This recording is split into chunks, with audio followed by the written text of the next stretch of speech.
40 passed, and then Kurt Heelan live. Yeah.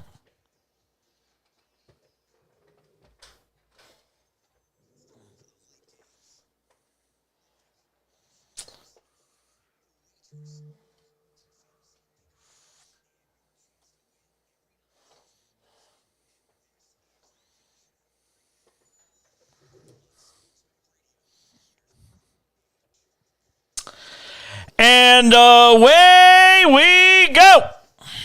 Wednesday edition of the show. Holiday week. It's not stopping us. No siree, Bob. All across the country on SportsMap Radio. Worldwide on the SportsMap Radio app. I tell you, so many twists and turns to this NFL season. We'll get to it coming up here in just a few minutes. This hour we'll be joined by Jason Cole, friend of the program, a regular on the show. He covers the NFL for Outkick.com. Also an Hall of Fame selector, Pro Football Hall of Fame selector. So we'll be joined by our friend Jason Cole coming up about 33 minutes from now. An hour and 33 minutes from now, we'll talk NBA with our friend Kurt Heelan from Pro Basketball Talk at NBCSports.com. We got all your regulars on the show tonight. So looking forward to that. Can I tell you something funny? So Brian McDonald is engineer, producer extraordinaire on the show tonight. Just a stupid story to start the show. So I'm sitting here today, and I decided to go through my voicemails because they just pile up on an iPhone, and you just don't delete them because they're all kind of physically there. Yeah, I don't mind. I hate answering the phone, so I'm used to having voicemails and texts because I don't answer the phone. Only calls I answer are from my significant other and my parents, and that's it. That's it. Or no, I'd just hope you would leave a text because unless somebody's dying, it doesn't matter. So today I'm going through some old texts from last week, and I see one from Palm Springs, and I start going. I say, I'm going to play it. But it also on iPhone it gives you the text version of the call, and it said, "Hi, it's Chris. Call me back." And I just disregarded it as like a spam call. Somebody cloned it. Today I went and listened back to the message, and I don't know how I didn't understand it. I should almost play it on the air because it'd be pretty funny. It was NHL Hall of Famer Grant Fuhr calling me, and it was like from a week ago, like 8 days ago. And I completely missed the call. I'm an idiot.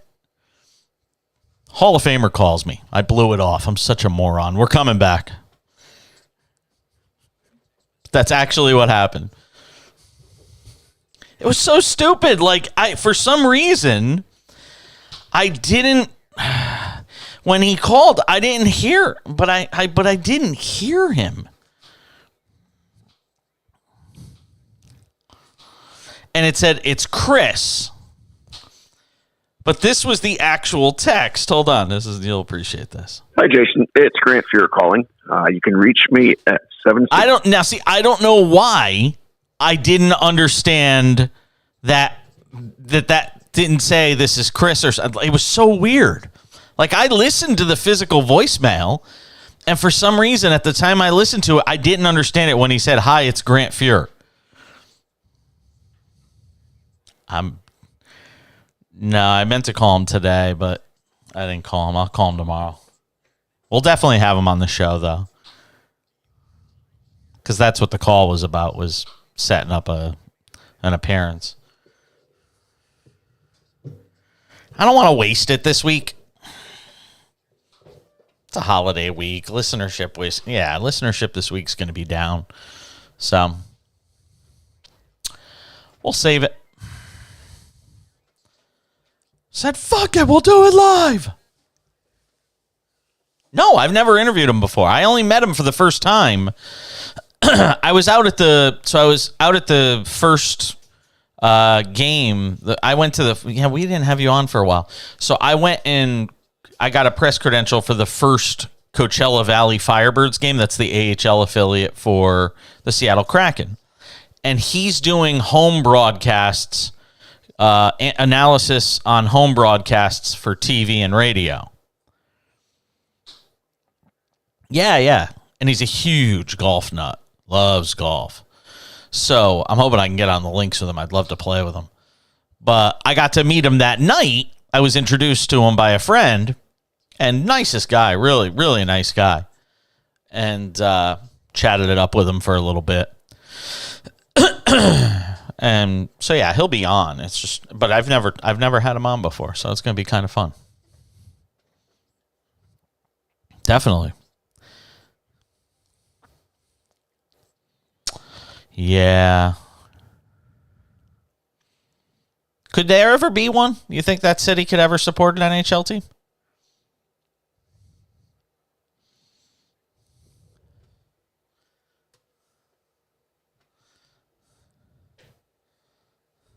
Yeah.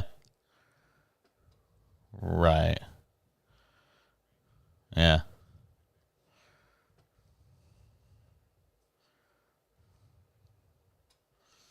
Yeah.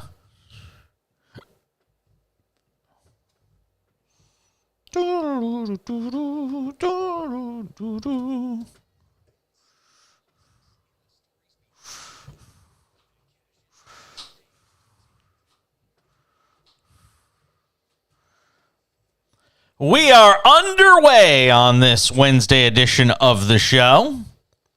Abbreviated schedule this week. I won't be on Friday. While most people are taking time off this week, I elected to stay on every day except Friday during the holidays.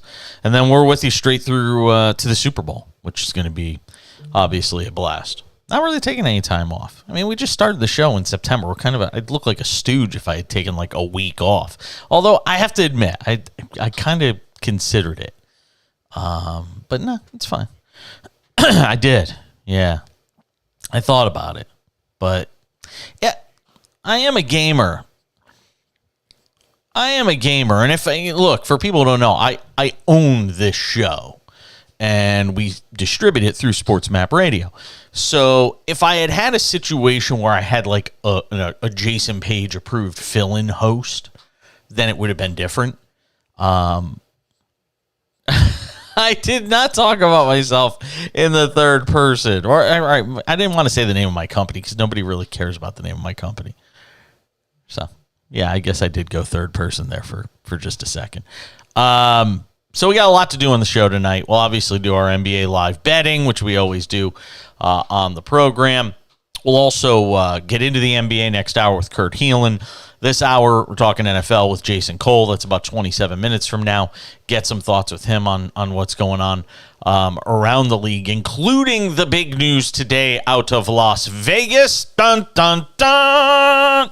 Apparently what happens in Vegas doesn't stay in Vegas when it comes to quarterback decisions. Because this team, that team being the Las Vegas Raiders, has made the decision to bench Derek Carr. And not just bench him, but deactivate him for the remainder of the season. And that's it. You won't see Derek Carr again. And it's kind of interesting because they're not technically eliminated from playoff contention yet. So if you were going to do it, I would think you would have waited until the team was officially eliminated from playoff contention. But they didn't do that. They decided they were going to, just kind of sit him now and get a look at some other guys. Instead of me talking about it, let Josh McDaniel tell you. Ahead and start Jarrett the last couple games of the season here. None of us is happy with where we're at, but we think it's an opportunity to, evaluate a younger player who hasn't had much time to play. Talking to Derek, who was great. He understands the scenario that we're in and the situation, and very supportive of the two young guys. Those three guys obviously have worked together hand in hand all year, and he'll do anything he can to help them. So, that's what we're going to do. Wow. It's got to be a tough pill for Derek Carr to swallow, given what he's been and what he's meant to this organization, for the last several years. And that basically leaves it in the hands of Jarrett Stidham, who was acquired in an offseason deal from the Patriots, and Chase Garbers. No idea. Chase Garbers will be the backup, and that is a real person. Sounds like he could definitely be in a soap opera or your favorite sitcom.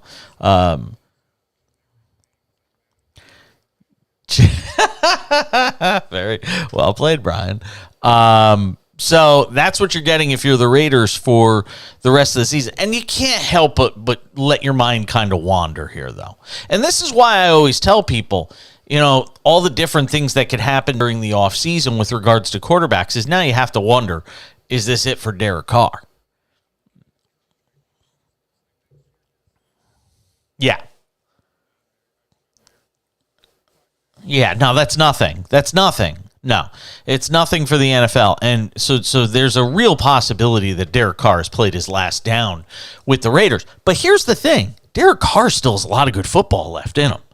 I mean, look, if you asked me right now, and this is, I know everybody's going to tell me I'm nuts. There's no way that the Denver Broncos would possibly put themselves in a situation where they're paying Russell Wilson not to be the starter and $250 million and blah, blah, blah. But if I'm the Denver Broncos, I'm the first person reaching out to the Raiders about the possibility of dealing for Derek Carr. Now, the problem is if you're the Broncos, you have nothing to deal. You've given away all your draft picks to Seattle. So I don't know how you even work that out. But if there's any team that I would think would be a potential fit for Derek Carr, it would be the Denver Broncos. Now, again, do you want to give up somebody in your own division? We go through this stuff all the time. But if you are Denver in the situation you're in, it's certainly a possibility. But the other thing it makes me think of, and look, by the time I get on at 10 p.m. Eastern, you've probably heard every different opinion out there you could possibly hear. So I don't listen to sports radio simply for the reason that I don't want to be skewed by what other people are saying. I like to come on with my own thoughts, my own opinions, my own point of view. But I've been saying this going back 6 or 7 weeks, that I don't think Tom Brady's going to retire after this year. I think he's going to continue playing. Now that he's divorced, I mean, let's be honest, the Band-Aid's sort of been ripped off, so to speak. And this is a guy that his own father says he's addicted to the game. There was this whole conversation between, I believe it was Chris Carter and his father back at the Super Bowl a couple of years ago, where he's just saying, I can't get the kid to come in the house. He's out there playing football. He don't want to come in the house. He just wants to keep playing. And dinner's ready. Doesn't matter. He wants to keep playing. Lights. There's no more sunshine out there. He'll play under street lights. He doesn't care. He just wants to keep playing. And as long as physically, Tom Brady, I don't think has missed a single down this year of football. You think about all the guys miss time, injuries, this and that, miss a play, concussion. Tom Brady's out there every week. So it's not as if he can't still physically get out there and play football every week. And you have to wonder if the deal that fell through because John Gruden ixnayed it, a couple of years back, where Dana White had set it up so that Tom Brady and Gronk would go and play for the Raiders in Las Vegas. You have to ask yourself, is that still on the table? Is it possible that Tom Brady could still wind up? I think now there's 3 potential places that Tom Brady could wind up. I've been talking about San Francisco and Las Vegas going back a month and a half before anybody was talking about it. I was mentioning the idea that Tom could wind up in Las Vegas or San Francisco. Now I think there's actually a third possibility, and I don't want to get into this too much now, but I think the third possibility is Miami, which is where he really wanted to go. Because I don't know if anybody is certain about the future of Tua Tagovailoa at this point. And if for some reason Tua decides not to play anymore, and I'm not wishing this because it's a terrible thing that this kid's career may be over at 24. It's certainly a topic that should be visited, and certainly an option that should be visited by him and his team and his family. And you're talking about a guy with a kid and who's married. You're going to throw your whole life away for football? You're Tua Tagovailoa. I think you'll figure out a way to make ends meet for the rest of your life with all the success you've had already. whether it's in coaching or being an analyst or whatever it may be. Who knows? Yeah, absolutely. He's just sit in Tuscaloosa and sign autographs if he wants to and make ends meet. But, and again, that's why I'm saying I don't want to go too deep into that because I kind of feel bad. It's like, kicking dirt on a guy before he's dead. But to me, I think you've got 3 potential landing spots for Tom Brady, and then you have to start asking yourself which one is the most likely, which one gives him the best chance to win, because he's not going to another situation like the one he's in now, where they're hurting from a talent perspective. And there are people that believe that Rob Gronkowski, while it doesn't look like he's going to play this year, is certainly not. I don't think he's closed the door to coming back and playing again. Especially with he put out a tweet last week that had everybody talking, where he basically tweeted, "I'm bored." And everybody took that to mean, oh, Gronk's coming back again. But think about it. Josh McDaniel, Tom Brady, Gronk, all reuniting in Las Vegas to potentially deliver a Super Bowl for the Raiders. I mean, you can't script this stuff. I mean, it totally has a Hollywood ring to it. Why don't we just make them the Hard Knocks team for next year while we're at it too, and we could have the whole thing there. I mean, it'll be perfect. Yes, absolutely. Yes, he would have Devontae Adams, but we've also seen, if we start going down this road, down this rabbit hole, so to speak. We've seen Tom Brady. He had one of the greatest wide receivers of all time in Randy Moss and didn't win a Super Bowl with him. So you do have to keep it in mind that just because he's going to play with a great wide receiver, if he were to go there, he's not. I still think San Francisco is the spot that makes the most sense next year for him. If you're talking about on a 1-year deal. And I know they're going to say, we got to find out what we have in Trey Lance. We invested the draft pick in him. We've got to find out what he is. If Tom Brady picks up the phone and calls, Jed York and says, I want to come and play in San Francisco next year, as it is Santa Clara next year. Sorry, Trey Lance, you're going to sit for another year. Build a bridge. No, that's a Super Bowl ready team. Listen, that team is, yes, absolutely. It is a ready-made to win Super Bowl team. The other thing that's interesting about the Vegas thing, though, as much as we like to think it's a good idea for Tom to reconnect with Josh McDaniel and Rob Gronkowski, maybe Tom doesn't want to play for Josh McDaniel. I mean, that possibility exists too. And then in that scenario, is Tom basically handpicking the next head coach? If the difference, and again, here's another question you have to ask yourself if you're the Raiders. It's so fun to just go down this rabbit hole. If you're the Raiders and Tom Brady says, yeah, I'm coming, but it means Josh McDaniel has to go. Are you swallowing all that Josh McDaniel money after 1 year and going and getting another head coach that Tom Brady approves? I don't know. Maybe Byron Leftwich? I don't know. So, I mean, it's just, like I said, it's an interesting exercise in the myriad possibilities that are out there. But it's another reason why when we have this conversation, just to broaden this out, I was talking about the New York Giants and what do you do with Daniel Jones? I think we talked about this on Monday. I don't remember if I talked about it with you, Brian, but we talked about the whole Daniel Jones quandary that the Giants are in. Their Giants are probably going to make the playoffs. Barring something unforeseen like them losing to the Colts, which would be a very Giants thing to do right now. But barring them losing to the Colts, the Giants are making the postseason. So the Giants make the postseason, and they're at this crossroads with Daniel Jones. And what do you do with him? Well, if Daniel Jones isn't your choice, I'm not even talking about a stopgap measure. You can go and make a deal for Derek Carr and have him for a few years.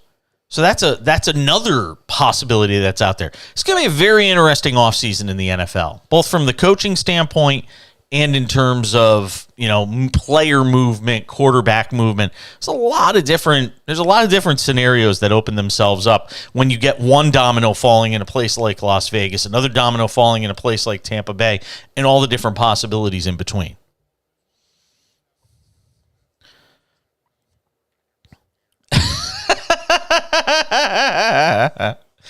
God, no. Oh, my God, please. I would beg him not to do that.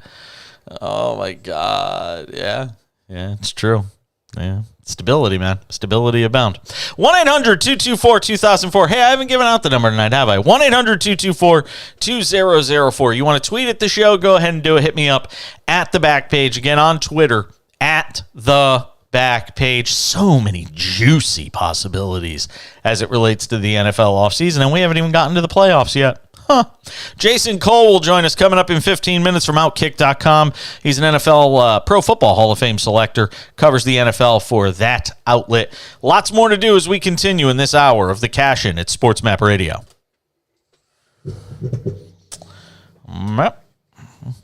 That segment, the two interviews, bottom. So far. Be right back. I got to grab a drink. Might put some alcohol in it.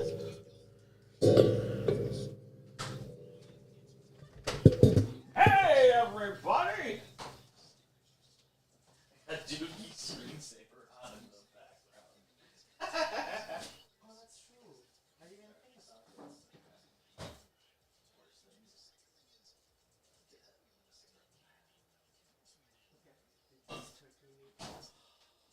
So cute! My husband cooks and prepares more meals for the dog than for me. It's so adorable. There's a line. On the radio and telling the whole country that. What's this?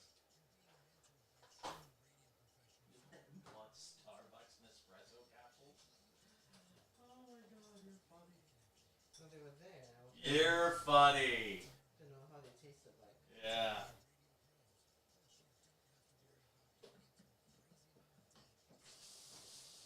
You grab me one of my bench straws over there.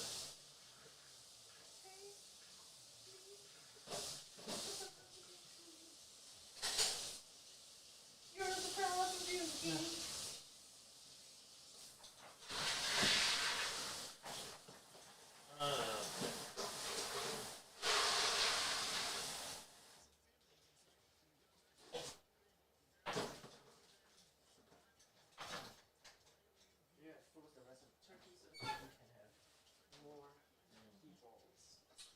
Faux jerky? Should have bought ground meat. I can make tacos. You always do that, and you think I'm gonna remember on the fly. You think I have like a shopping list in my head that I save like I'm Alexa?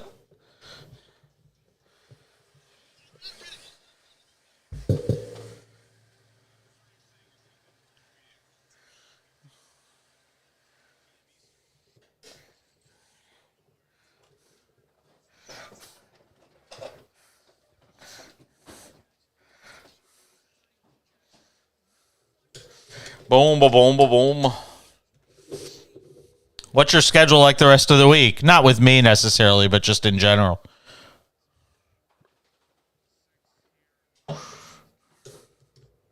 Wow, it's a long day.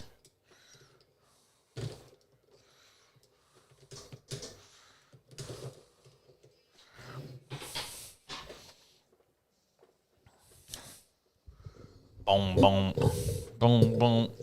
Boom, boom, boom, boom, boom, boom, boom, boom.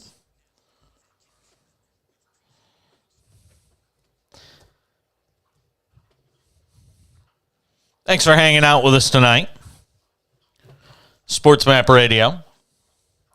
SportsMap Radio app.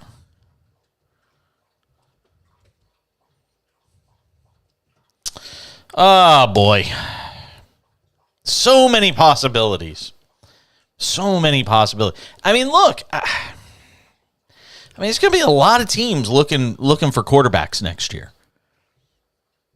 I mean, Atlanta's going to be looking for a quarterback. Carolina's probably on the prowl for a quarterback, unless you think some way, somehow, Sam Darnold is the answer. And I know he's played a little better over the last couple weeks, but I can't think they actually believe that Sam Darnold is the answer.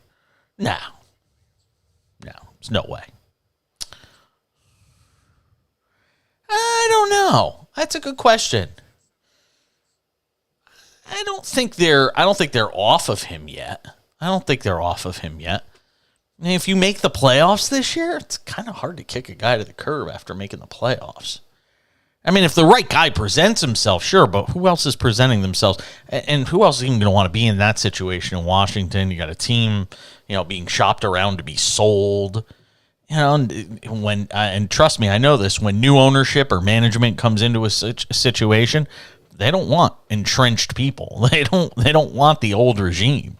They want to bring in their own people, their own general manager, their own head coach, their own, star quarterback, so to speak. Like if you're this guy who took over I don't even remember his name. It doesn't really matter. Just say rich white guy that took over Denver. You're coming into a situation where you go to a team that's basically already kind of bought in or already has pieces in place. And in some cases, a lot of them that, some that aren't movable, especially in the case of a Russell Wilson, it's kind of a crappy situation to be buying into, especially when you see what it's turned out to be here over the first year. It kind of stinks for that dude. You just spent $4.6 billion to buy the Denver Broncos, and you bought a failing product. I mean, let's be honest. I said this on the show last night. I'll say it again. The Broncos will be a mess for at least the next 5 years. They won't be a playoff team for the next 5 years. I'd put anything on it. Because you're going to lose 3 more years to Russell because you're not going to want to stop paying him unless he decides to retire. You're stuck with Russell Wilson, so you're screwed there. Then you go get another quarterback. You go and draft somebody to play behind him. You're talking a year or 2. I mean, you're at least 5 years away from being relevant again. I mean, just like that. One bad decision in the NFL. That's how badly it can cripple you. And look, I mean, think about the Raiders now. I mean, Derek Carr got there in, Derek Carr, Raiders. Yeah, it might be. I'm going to look it up because that's what I do. Wow, right around the time. 2014 he was drafted. So he's been on the field since 2014. You're talking 8 years. That's it. 8 years of your franchise. And you got 1 playoff appearance to show for it out of Carr. Maybe 2, maybe right. So I mean, that's it. That's all you got. And again, I'm not saying that's Derek Carr's fault. That's a different situation. There was all sorts of issues. I mean, they were playing in Oakland. I think Al Davis was still the owner of the Raiders for a time when Derek Carr was there, right? How long ago did Al Davis die? Hey, Google, when did Al Davis die? See if Google knows. Al Davis died on October 8, 2011. Oh, no, he died in 2011. Okay, so Mark Davis was still the owner. I mean, it's still the height of dysfunctional. But, I mean, that's what can happen if you get it wrong at quarterback. And again, I'm not saying necessarily it's Derek Carr's fault. He's been up and down. He's had some good years. He's had some bad years. And there's obviously mismanagement there, everything with the John Gruden stuff. We can all go on and on about it. But if you make the wrong decision at the most important positions on the field, whether it's head coach or any of these other spots here, you can be doomed for a number of years. And like I said, I think the Broncos, you won't be talking about them as a playoff team for 5 years. 5 years. Over, under, 4.5 years, take the over on whether the next time the Broncos make the playoffs. Jason Cole will join us coming up in 6 minutes. We'll get some thoughts with him on what's happening vis-a-vis the NFL. And this Derek Carr situation, I think, is going to be fascinating to watch play out. I was listening to Pat Kerwin. He was an NFL executive for a long time, worked in the Jets organization, was a GM, assistant GM, all that stuff. Knows a lot about what's going on around the league. He brought up a really interesting point as it relates to Aaron Rodgers, because we've talked about the idea of whether Aaron Rodgers will be back next year in Green Bay. And the biggest problem they have for Aaron Rodgers in Green Bay is the same problem they have in Denver with Russell Wilson. The dead cap space is it's killer. I mean, you're talking about, I think it's $100 million in dead cap space if you cut Aaron Rodgers. And that's it. You're done. You can't do anything else. It cripples your team from a contract standpoint, which is why so many, and just to go even deeper down this path, the branches that come off the salary stuff.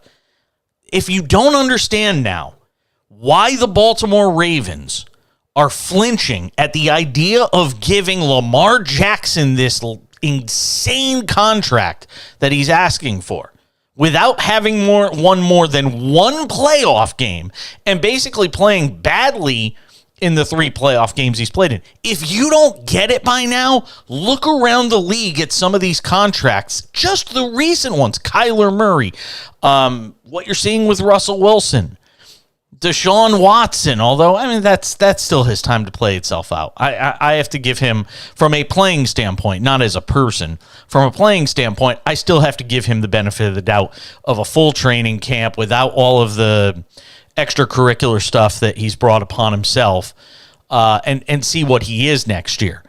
But this is why the Baltimore Ravens are saying, and they don't want to give him this money, because this is how important that decision is. Jason Cole, Outkick.com. He joins us next on the Cash In.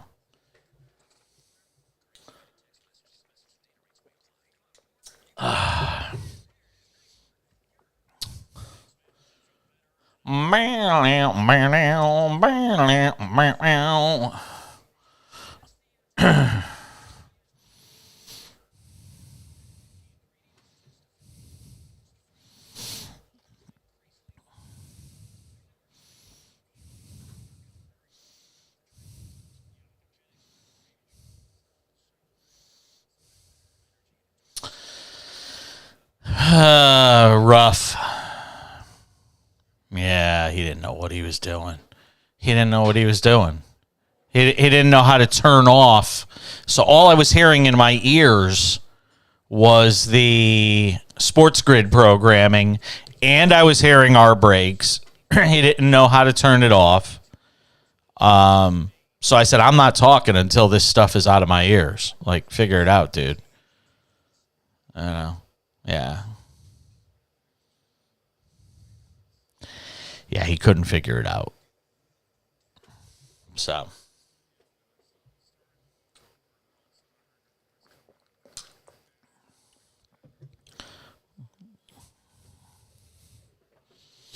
Yeah, wasn't fun. Oh, lucky you.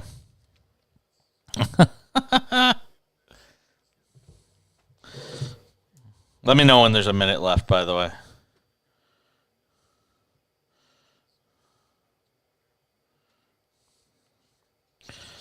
Oh, yeah. And he didn't know what he was supposed to do for a podcast and all that, so I just said, just throw up the first hour of the show, and we'll leave it at that. All right.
A shout out to my brother, John. 51 years old. Hope he doesn't mind me putting his age on blast. Actually, 52 now, right? No, 51. He's 51 years old. Bowled his sixth sanctioned USBC perfect game tonight. Shot a 300. So congratulations to my my slightly older brother, and for throwing his sixth perfect game. And our producer engineer Brian McDonald asked how many I've thrown. I've bowled competitively for 30 too many years, and the answer is 0. Believe it or not, I have never thrown a perfect game. I've thrown 10 in a row a whole bunch of times. I am not clutch. I do not have the clutch gear. I just don't. You put me up in a big spot, I crumble so badly. But that's why I don't win a lot of tournaments. That's why I don't win any tournaments, for that matter. I think I won one doubles tournament. That's about it. Anyway, wanted to congratulate my brother John. Congratulations, bro. Sixth perfect game. Not bad. Bring in my man, Jason Cole, who I love to talk to, does a terrific job. Outkick.com, NFL writer. He's a Hall of Fame selector for the Pro Football Hall of Fame as well. Joins us on the show tonight. So, I've allowed my mind to sort of run wild with all the different scenarios that are out there with the benching of Derek Carr and what it could mean long-term for the Raiders organization, including the idea of, hey, Tom Brady reuniting with Josh McDaniel and Rob Gronkowski comes like they were supposed to a couple of years ago, or how, Dana White tried to set it up. I know, it's crazy. There's a lot of different things that could happen between now and the offseason. We haven't even reached the playoffs yet. But you do kind of let your mind run wild with what all this means for the Raiders organization long term. Yeah. But that would assume that the Raiders have a plan that you think they can actually execute. Yeah. That would require competence, and that's not something that they have a lot of. Certainly under owner Mark Davis, that just never had what you would say is a long-term bout with competence. I mean, aside from getting the move down to Las Vegas, which basically I don't want to say that fell in their lap, but it wasn't a difficult negotiation because Vegas wanted a team really badly. They wanted one for a decade plus, and then they found a perfect team to get, right? So that happened. But from a football perspective, there's nothing that makes you think that they could get that done. That you imagine Tom Brady walking into Mark Davis's office and going, "Yeah, this is the guy I want to hitch my last couple of years to." Well, I mean, if you've got, I know, I get it. I mean, I think there's 3 possibilities out there for Brady for next year. I think the Raiders is one. I think the Raiders, right. San Francisco, which I've talked about for a while, and I think the third one now, and I'm not saying this in some sort of happy way, but who knows what's going to happen with Tua? And didn't he want to go to Miami in the first place at one point? He did. Does he want to be in the same city where his ex-wife is gallivanting around? I mean, maybe because of the kids. He wants to be close to them. I don't know. He's been in an emotional state that I think very. There's a lot of us out there that can appreciate it. But he's hiding it very well, right? He's gone through a lot here, and it's not just the divorce in football, but a lot of what's going to happen to his family, how are his kids handling it, things like that he just doesn't talk about, and nor should he have to talk about, right? But I think that he's going to be facing some really difficult circumstances this offseason where he doesn't have football to distract him. And then he's going to have to come to grips with, okay, am I done playing because I'm 45 and I have this, this gig with Fox waiting for me? Or do I need the distraction because I'm so completely unhappy with how my life has turned out? And I'm back to, not even wanting to get out of bed, which is, with how it was described to me. During those 10 days that he was away, there were times that he just didn't want to get out of bed. Wow. And deal with this. And he literally was, I think he lost 27 pounds. Yeah. During this whole thing. So he was miserable. And, and again, lots of people go through that. So I don't blame him.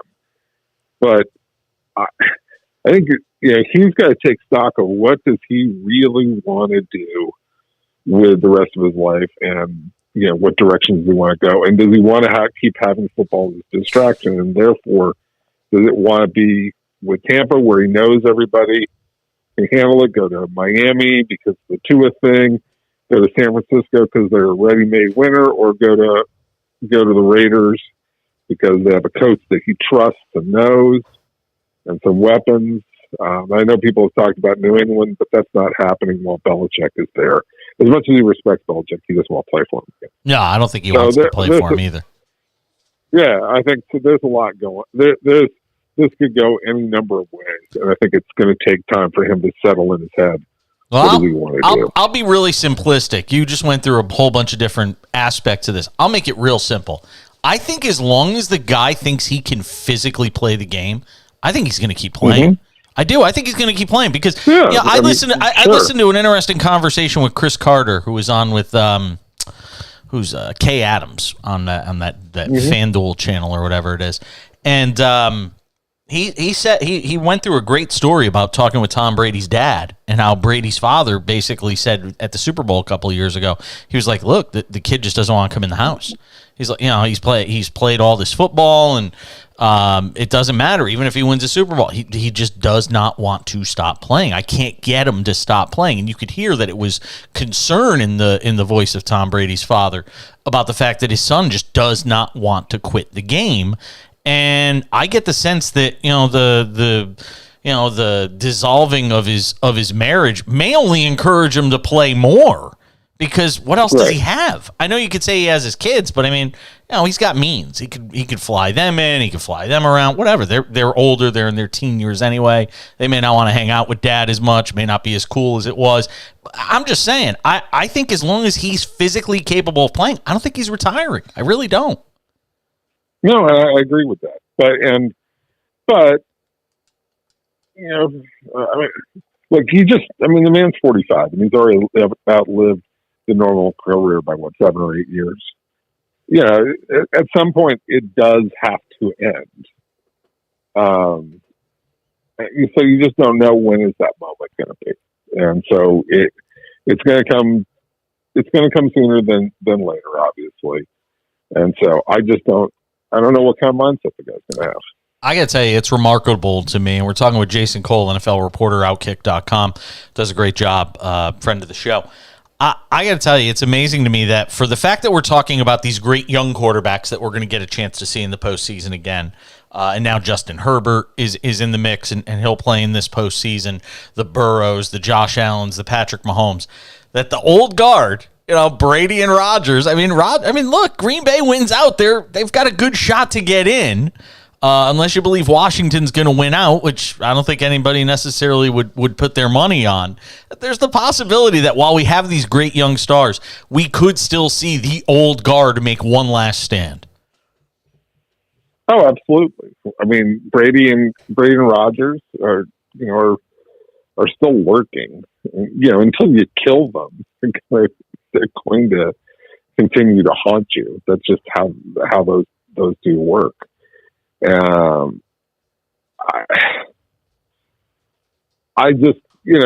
still think that, look, their teams are just bad and they're in bad circumstances. So if I'm San Francisco or Philly or Dallas, which are the three best teams in the NFC, as much as I'm going to be concerned,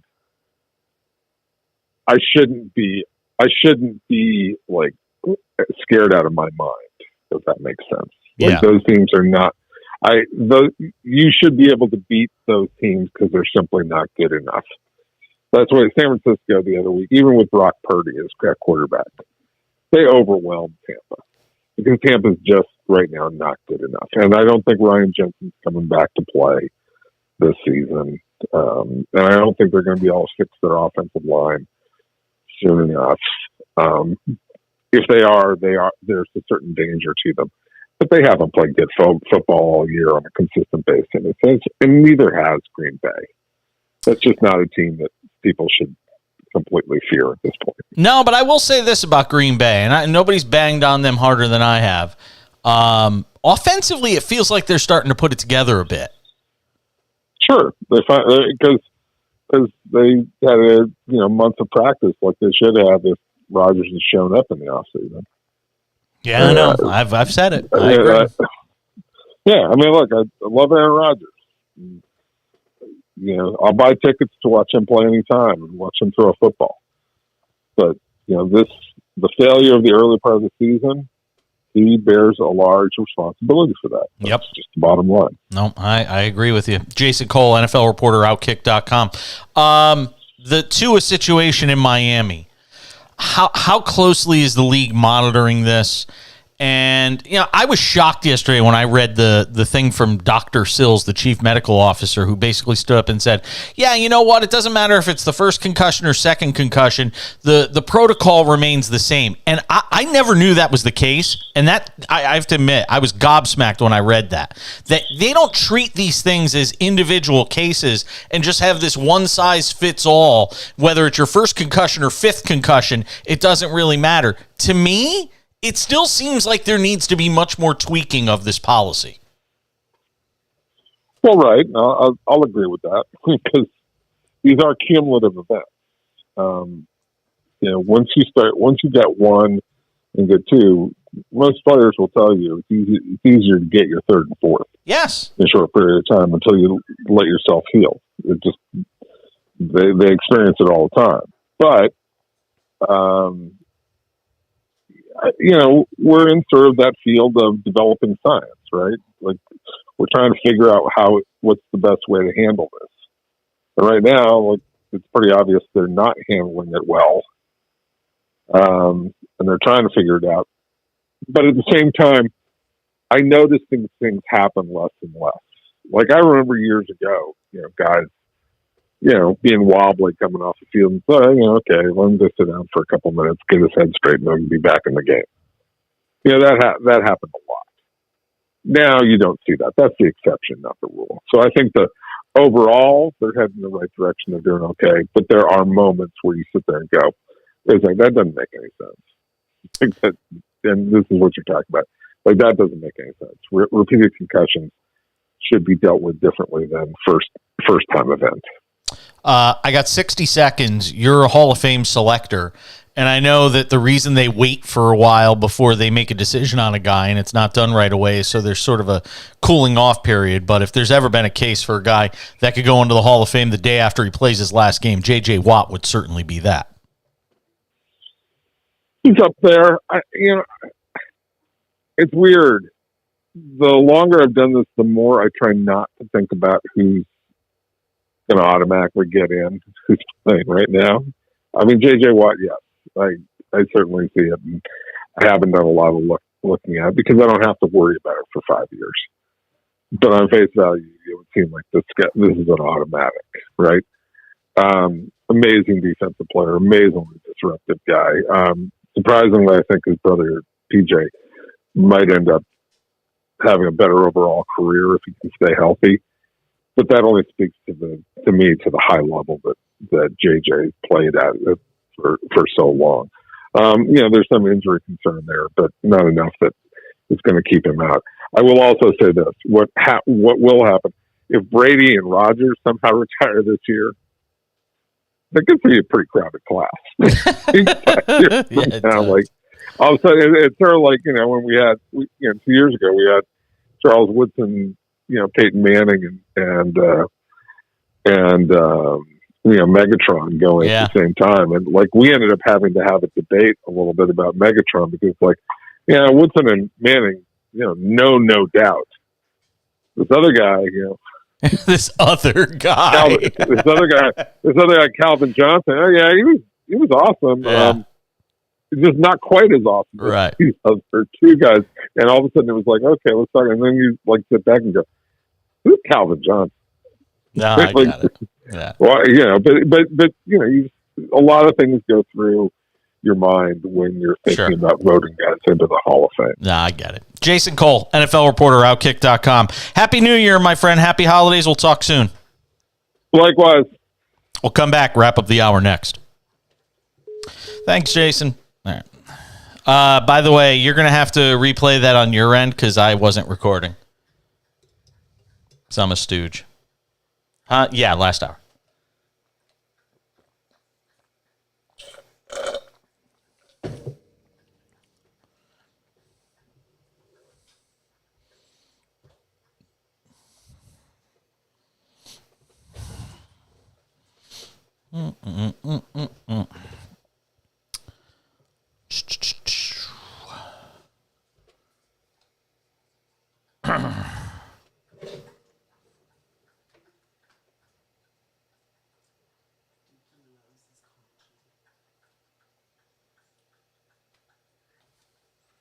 What?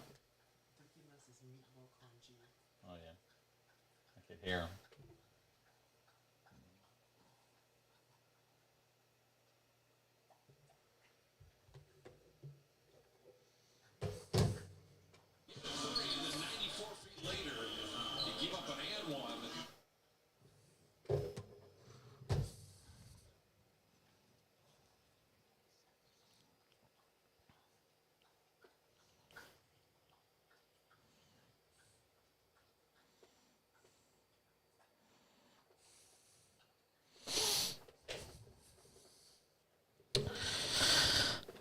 Lucky world.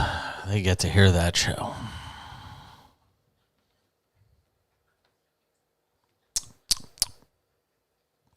Yeah.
You promise? Okay.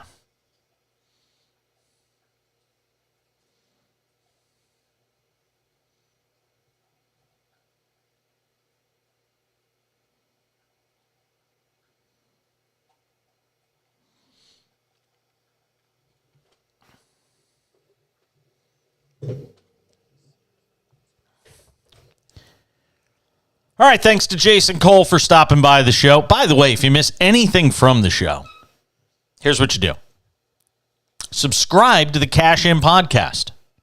It's available on all your favorite podcasting platforms. Just look for the Cash In with Jason Page, Spotify, I don't know, wherever anybody else, Apple Podcasts, wherever you get your podcasts.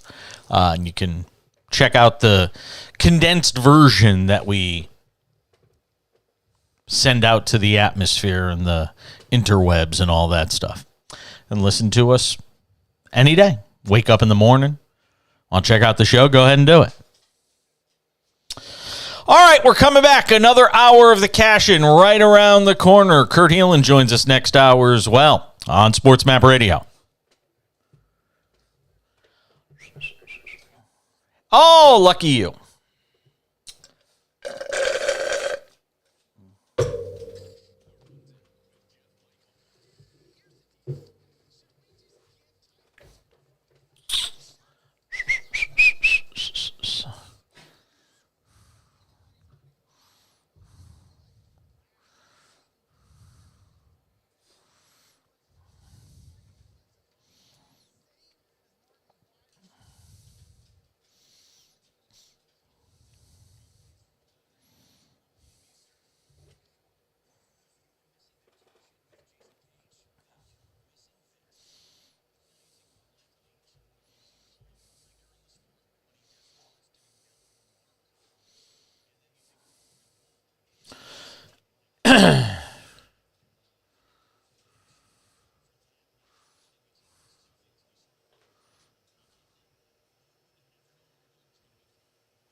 Do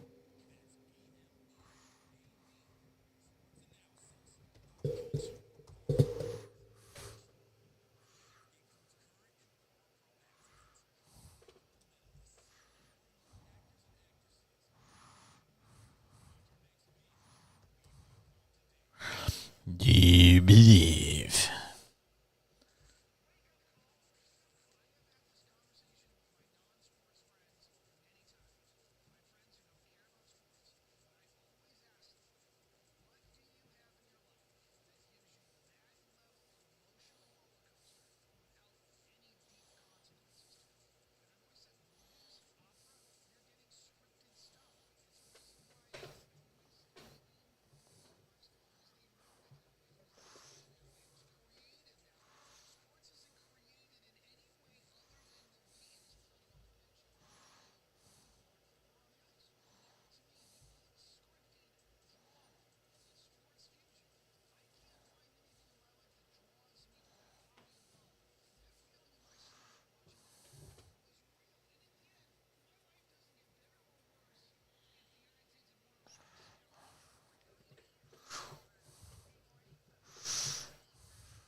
Yay!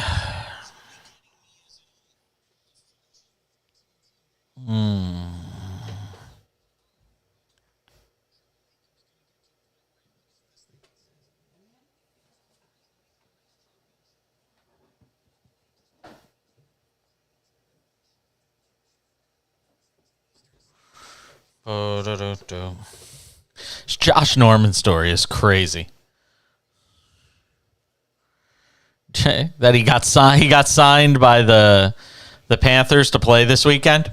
As he was running his Atlanta coffee shop across the street from the cigar bar owned by former Panthers teammate Cam Newton. That's pretty wild. Like, literally off the street, he's going to start for them this weekend.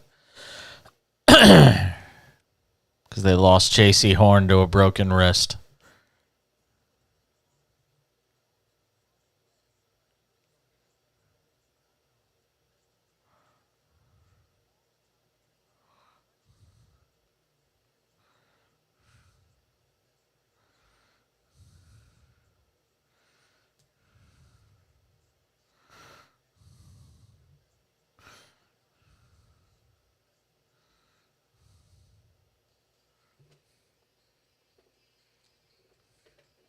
This dog.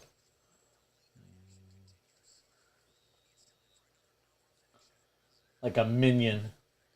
What? No, no.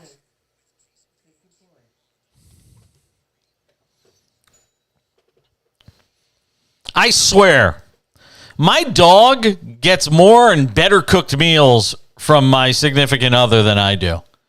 But come on, man.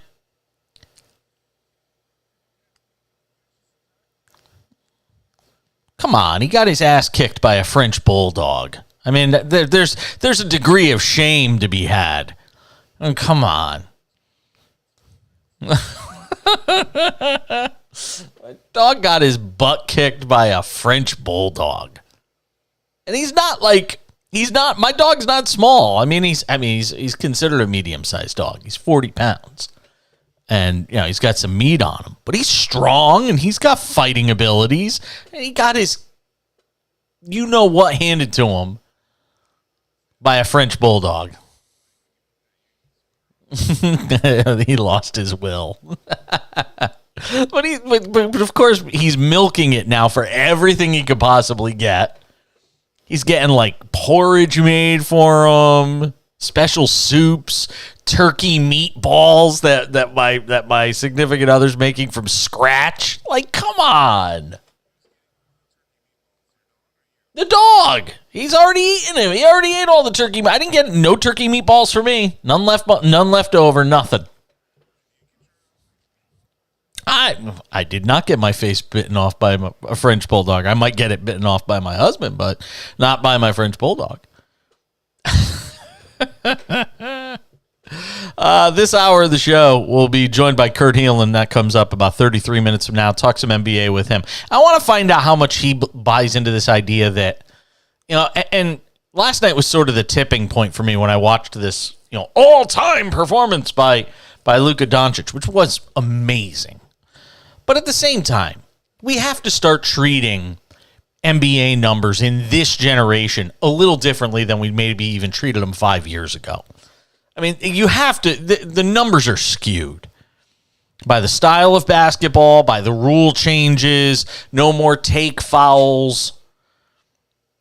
I mean, the way the game is officiated, all of that, you have to take into consideration when you start talking about some of these prolific numbers being put up.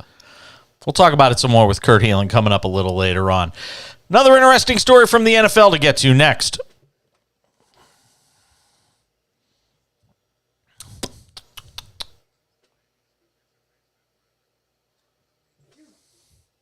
No turkey meatballs for me. You really want the turkey? They're plain, You could have seasoned them and made them not plain. How do you eat? For me! How many turkey meatballs did you give the dog? How many turkey meatballs did he just eat? 6! But they're He's going to put back on all the weight he lost. No, they're all lean. I brought 97% lean meat turkey for him. Jenny owes 97% lean turkey. You are going to make our dog a fatty McBoom Boom. And it was in the porridge, and the porridge is bland. And then he comes up and sits next to my significant other like they're best friends. You buy the dog's affection. Let's just be honest about it. No, yeah, he buys our dog's affection. Dog never cuddles up with me because I'm the disciplinarian in the house. Look at him. Look at the way he looks at you with those loving eyes. Ridiculous. That's awesome. Next time you go and make the porridge for the dog. If it was me, he'd be eating McDonald's and his dog food, and that's it. He'd get French fries, chicken nuggets, and that's it.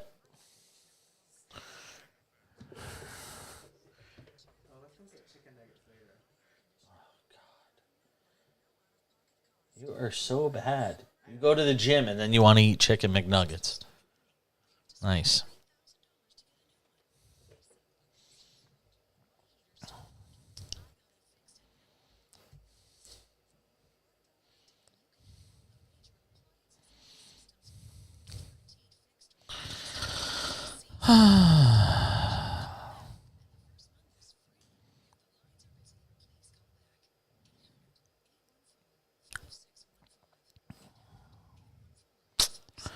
Sacramento losing at home again to the Nuggets.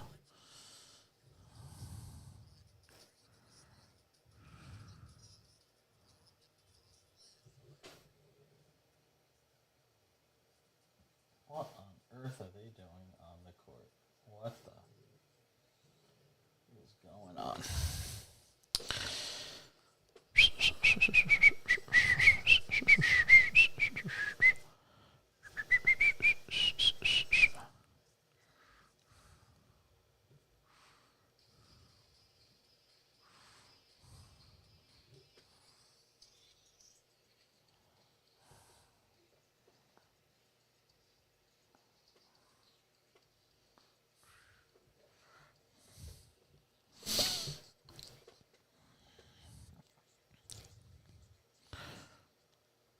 Coming up in 28 minutes, Kurt Heelan, Pro Basketball Talk at NBCSports.com. Regular on this show. We got a couple of regulars tonight. Jason Cole, who you heard in the first hour of the show, and Kurt Heelan.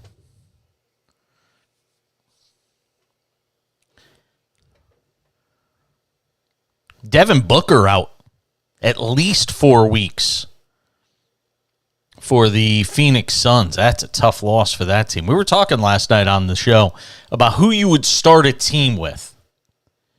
If you were starting a team tomorrow, who's your first overall pick? And but I don't know if it is. Because to me, the conversation is Luka, Jokic, or Giannis.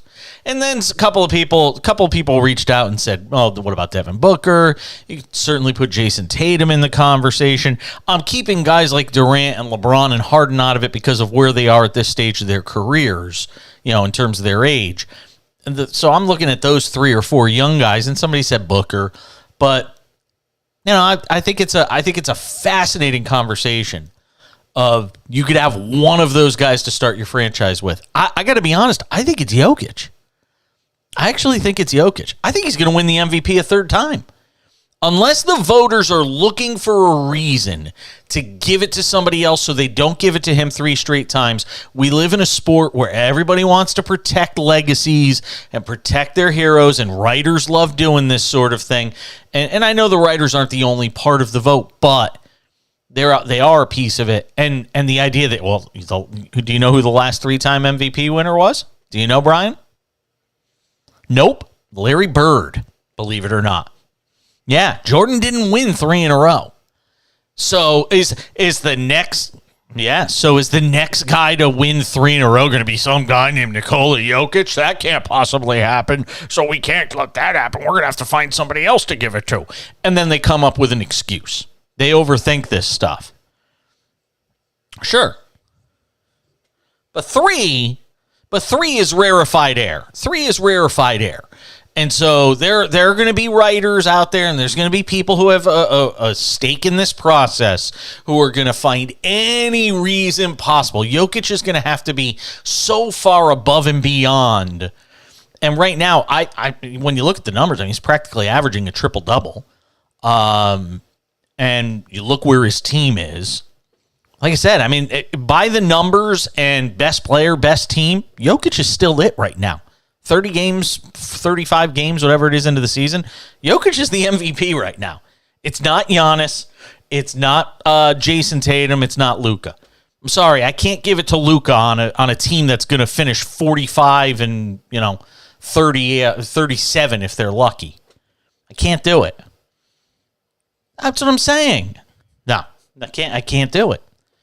It's and the conversation I want to have with Kurt tonight, and I already said, be ready because I'm coming at you with this. I said to him,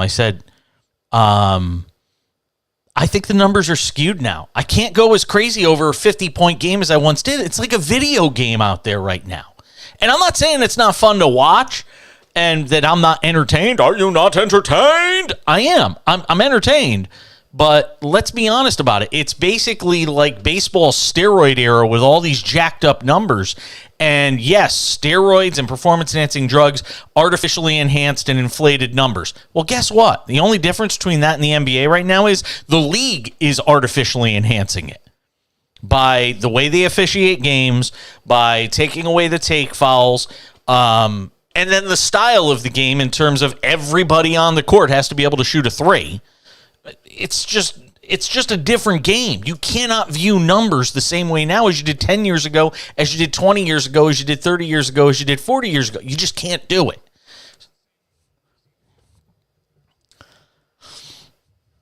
Yes. Yes. Yes. Yes. By the way, DeMar DeRozan tonight, 42. Giannis had 45. Again, perfect example of what I'm talking about. This is every freaking night in the league. And again, I'm not saying I'm longing for the days of, Knicks Bulls where, 97-94 was the final score every time they played. I'm not saying, I'm not saying that. The Pat Riley days with Anthony Mason and all these guys, dragging people down by their jerseys. DeMar DeRozan, 42 tonight. And you got a win for, it's just left my screen. Bucks lose tonight in overtime in Chicago, 119-113. Giannis had 45 and 22. It's just stupid. The numbers are just, again, it's like a video game right now. I mean, fantasy, I bet you, I would love to know from somebody who does like fantasy basketball, because we don't talk a lot about that. We only talk about fantasy football. But in fantasy basketball, some of the totals must be insane this year. For DFS, for the daily games, the numbers must be off the charts with some of the prolific numbers being put up around the league. I haven't even looked once at the season leader list. But look, you've got, wow, is this even possible? 1, 2, 3, 4. You've got 7 guys averaging 30 or more. 7! Embiid, 33.7. Doncic, 33.6. I haven't even mentioned Shai Gilgeous-Alexander is averaging 31.5. Giannis is averaging 31.2. Jason Tatum, 31.1. And Durant and Curry are averaging 30. It's just nuts. It really is. Zion Williamson's averaging 25.2 a game. He's 19th in the league in scoring. And just now, I'll take this. Let's just for the sake of this conversation, I'll go 2017, 2018. I'm only going back 5 years. Okay? You had 2 guys average over 30. Yeah. Nah, I won't even go. But that's, my God, that's in eternity ago. Yeah.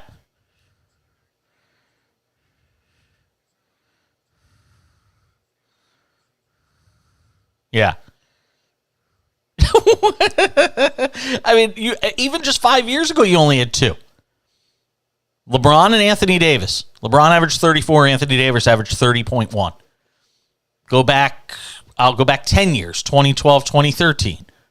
1. You had 1. Durant averaged 30.8. That's it. You only had 11 guys. Here, how about this? You only had 11 guys in 2012, 2013. You only had 11 guys average more than 20 a game. Oh, no, wait, that's postseason. Sorry, my bad. Hold on. Stupid me. Let me fix that. Sorry. Even then, you still only had 11 guys average over 20 in 2012, 2013. Tony Parker averaged 20.3 points per game. That was a number 11 on the list. And nobody averaged over 30 in 2012, 2013. Nobody. You've got 7 averaging over 30 now. It's redonkulous. It's just absolutely redonkulous right now what's going on in the league. And again, I enjoy it. I watch it. I'm into it. I love watching shot making. Chicks dig the long ball, that whole thing. Everybody loves offense. Great. Okay. But let's be honest about what it is and how we're judging it and the context we're putting it in.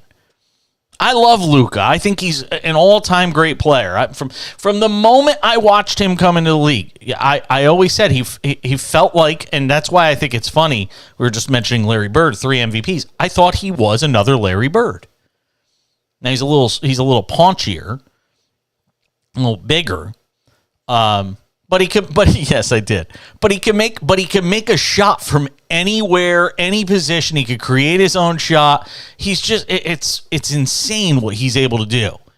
with a basketball in his hands. But you said those same things if you watched Larry Bird, which is, one of the first memories I had growing up watching sports was watching Larry Bird in his prime. Larry and the Celtics against Magic and the Lakers. I know. Get off my porch. I know. But, that's what I grew up with. But to think that just 10 years ago, we didn't have a single guy average over 30 points a game. And 5 years ago, we only had 2 guys. Oh, I'm sorry. I was wrong. I actually got it wrong. 2017, 2018, 1 guy averaged over 30, and it was James Harden. That's it. And you're looking at now, even just, let me see last year, even, just for the heck of it. You had 2 guys last year average over 30. I'm going to tell you right now, and I said this last night on the show, the no-take foul thing, you're getting so many more points in transition because guys don't want to run up and down the floor for 48 minutes. If you've got an athletic team, remember Rick Pitino?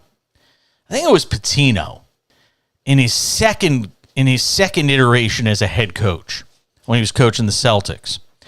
Might have been then. He wanted to do a lot of running. And I don't think the NBA was as athletic at that point where you could just have guys run up and down the floor for 48 minutes. That style of basketball right now, if you've got athletic guys and great conditioning, it'll work. Because teams don't want to play defense for 48 minutes. They don't know how to play defense for 48 minutes. They're not conditioned to play defense for 48 minutes. There's 42 minutes. There's literally 42 minutes of NBA basketball now per game where there's no defense. They play defense for the final 6 minutes, and if it goes to overtime, that's it. So these numbers, these are not what you're seeing this year. This isn't going to just suddenly drop off. And these are going to be, you're going to have 6 to 7 to 8 guys that average over 30 this year. Because that's the way the game is built. And it's why when we get to the postseason, it's the teams that can suddenly flip the switch and D up for, half the game at least, is what's going to be the difference. Shai Gilgeous-Alexander's averaging 31.5 points per game. I know he's great. Yeah. Yeah. Yeah.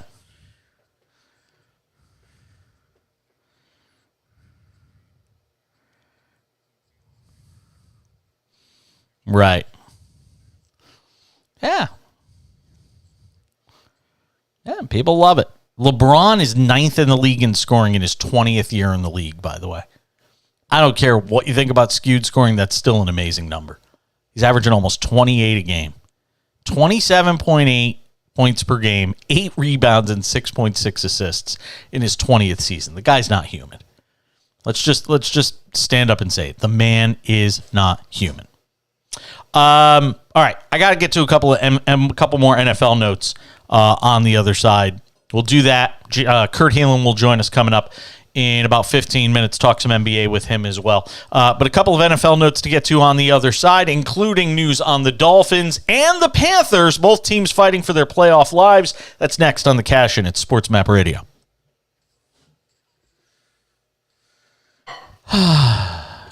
It's crazy, though. The numbers are just insane. Even the shooting percentages. Yeah, I'm looking at that. Kevin Durant shooting 56% from the field.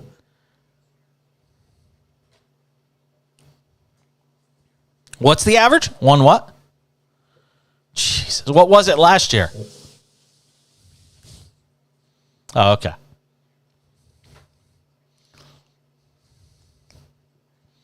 Yeah.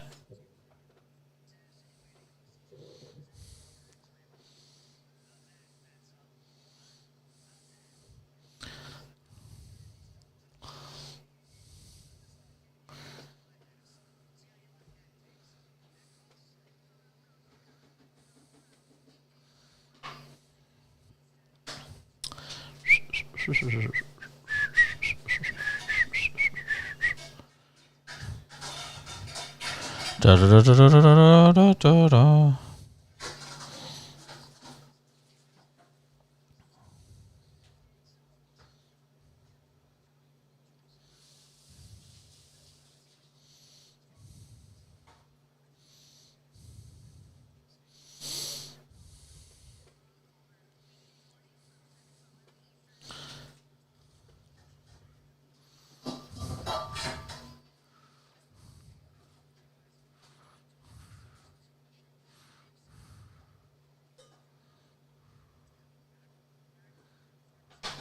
I had Kansas? Really? God damn it.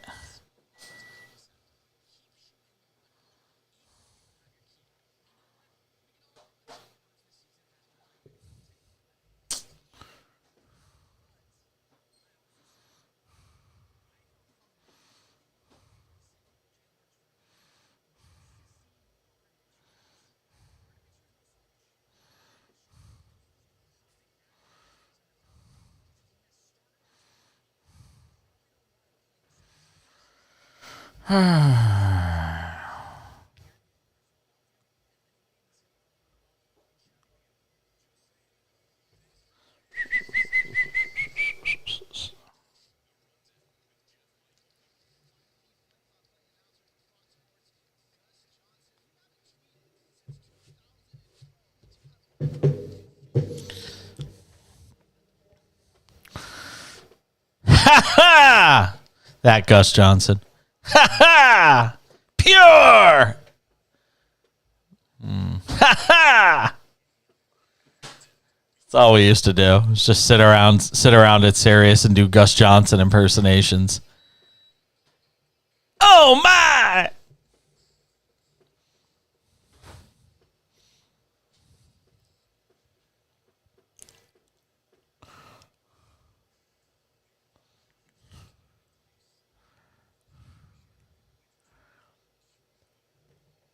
Kurt Halen joins us 12 minutes from now. The phone number is 1-800-224-2004, 800-224-2004. I think you'd be hard-pressed to find anybody who isn't joining. You know, again, they've basically made it a video game. Like, I have a nephew who literally plays NBA 2K nonstop, but he hasn't watched the NBA. He hasn't watched the games. Because the video game is more entertaining. This might make them watch it more. Because it's like the video game. It's like watching a video game. You ever see those kids, by the way? Not to get off on a tangent. I have never understood the idea of people who watch other people play video games. I don't get it. I don't get it. I'm not killing you if you do it verbally. I just think it's funny. Hey, let me watch somebody. Instead of playing the video game myself, let me watch somebody else play a video game.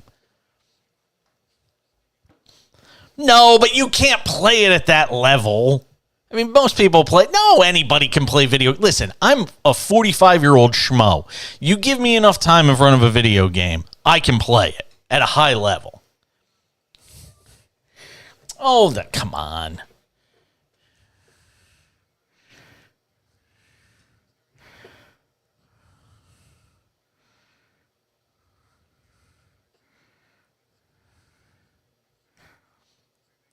But it's video games. You're watching people play video games.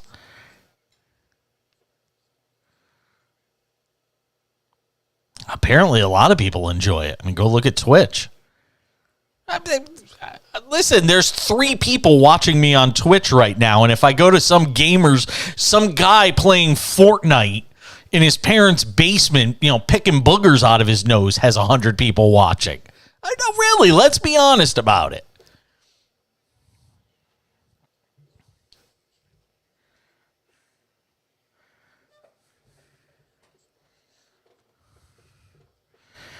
No, I don't get it. Like, I've had people for years approach me about the idea.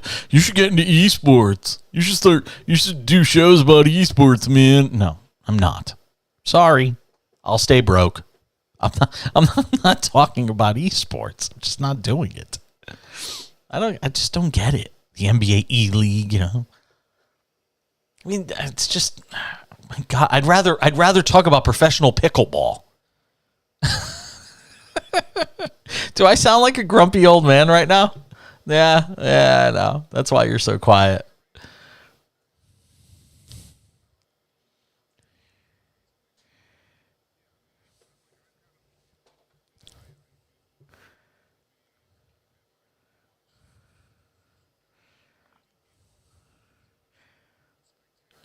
You know what I've been playing?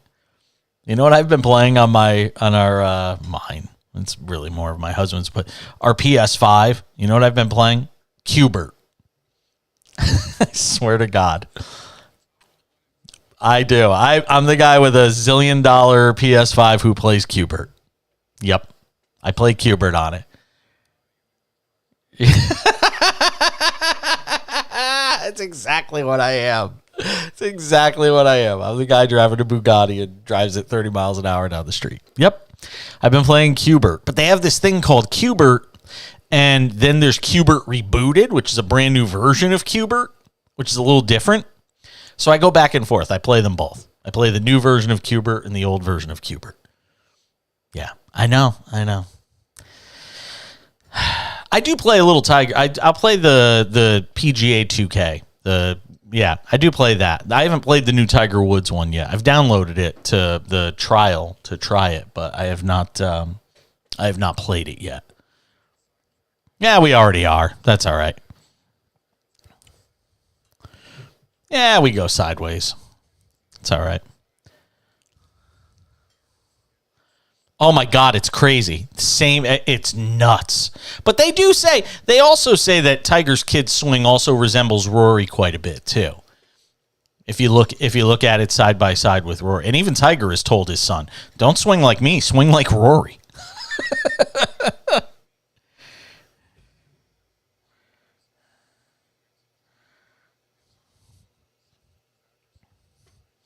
Yeah. Yeah, no, for sure. We'll be joined by Kurt Healing coming up in 7 minutes on the show.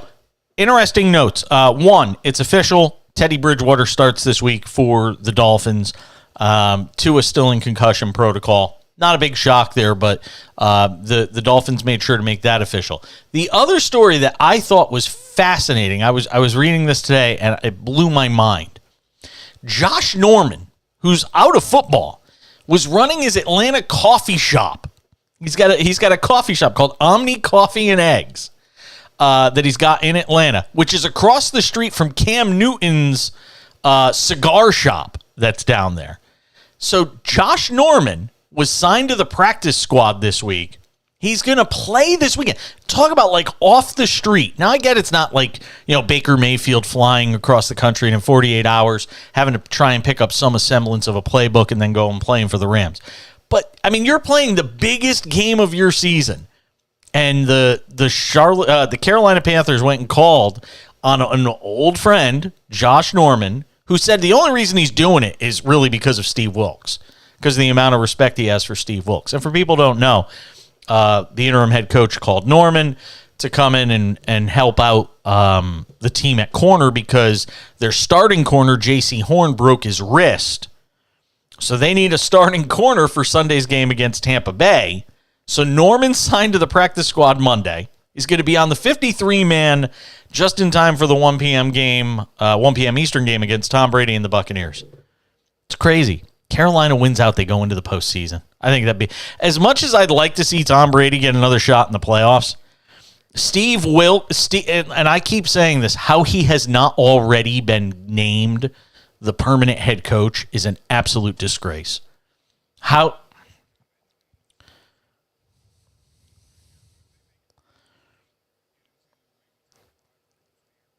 Oh my God, yes. He has to be.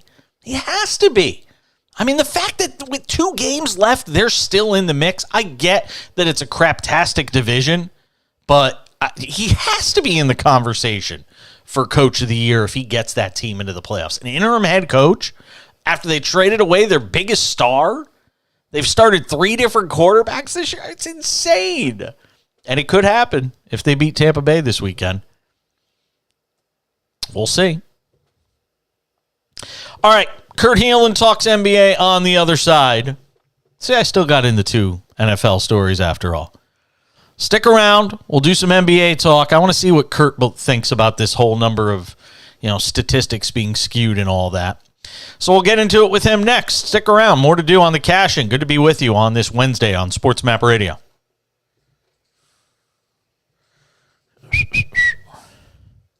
Yeah, please.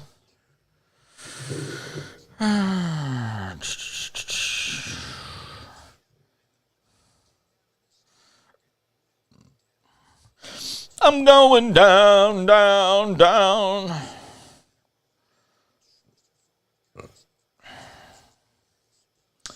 I'm going down, down, down. I'm going down.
Where are we? 1 minute? Thank you.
Good to be with you on this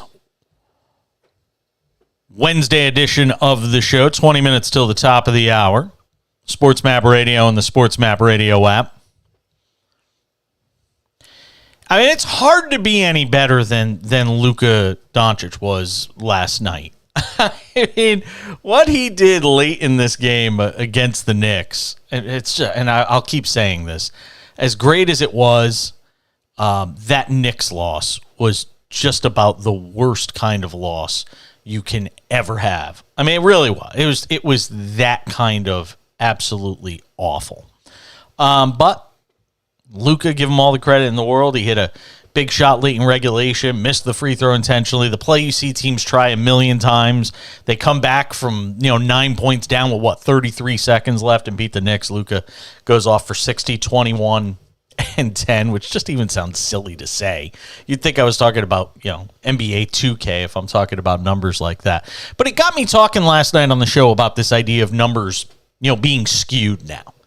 That numbers are skewed. That you can't, as much as we want to applaud and say it was one of the greatest, games ever, and, we've started to have that conversation, and I'll agree with all that. You do have to take it all with a little grain of salt when you consider what we were talking about earlier in the show, and that is the just massive numbers being put up around the league. I wanted to bring in Kurt Heelan to talk about it. He's our NBA guy. Pro Basketball Talk at NBCSports.com is his jam, and he joins us tonight in this holiday week of the cash-in on SportsMap Radio. So we were just talking about it before we got you on. There are right now, 2022, 2023, there are 7 guys averaging over 30 points a game. 5 years ago, nobody averaged over 30 a game. And now you've got 7 guys averaging over 30 a game. So as somebody who examines the game and has to give it context against history and all of that, we have to kind of look at these numbers a little differently than we normally would, don't we? I do. I think you come to this. I think we do this pretty well with baseball. We certainly do it with football, where we kind of recognize records by era, right? Like the game evolves, players evolve. I think we're getting there with basketball where, and I think in some ways it's been there for a while, but the game is just different because of the 3-point shooting, because you've got the way the analytics work now. You're like, hey, if I've got Jason Tatum, why am I not using Jason Tatum like every time down the floor and make you double him and then find other ways to beat you? But it does lead to, like you said, higher individual scoring. Also, in general, scoring is up this season. Shooting is up. Shooting efficiency is up. So all of that is true, but I think it's hard to – your argument falls slightly short here. It's hard to do that with Luka in this case. Like, if you want to talk about guys scoring being up, yeah, that was just ridiculous. That was just an insane performance. And you hit on the big one. Like, when was the last time you ever saw somebody execute the missed free throw like that? It's crazy. But you also hit on the other thing I took away from those final minutes. That final couple minutes showed you why Jalen Brunson was worth every penny the Knicks paid him. Just the stabilizing force, the floor general who doesn't make mistakes. That doesn't happen if he plays. They don't blow that lead if he plays. I agree. I completely agree. Kurt Heelan, Pro Basketball Talk at NBCSports.com is our guest here on the Cash In on SportsMap Radio. And look, I mean, what Luka's doing, and just to get that team to whatever 18-16 or 19-16, whatever they are now, he's had to put up these insane numbers. He's had to average 33.6 and 8 and almost 9 rebounds and almost 9 assists a game just to have that team where they are right now is remarkable all to itself. I think Christmas Day was the best example of this. Luka actually hacks. They're going against the Lakers, who, I'm going to let your listeners in on a secret here. They're not good. They're not a good basketball team.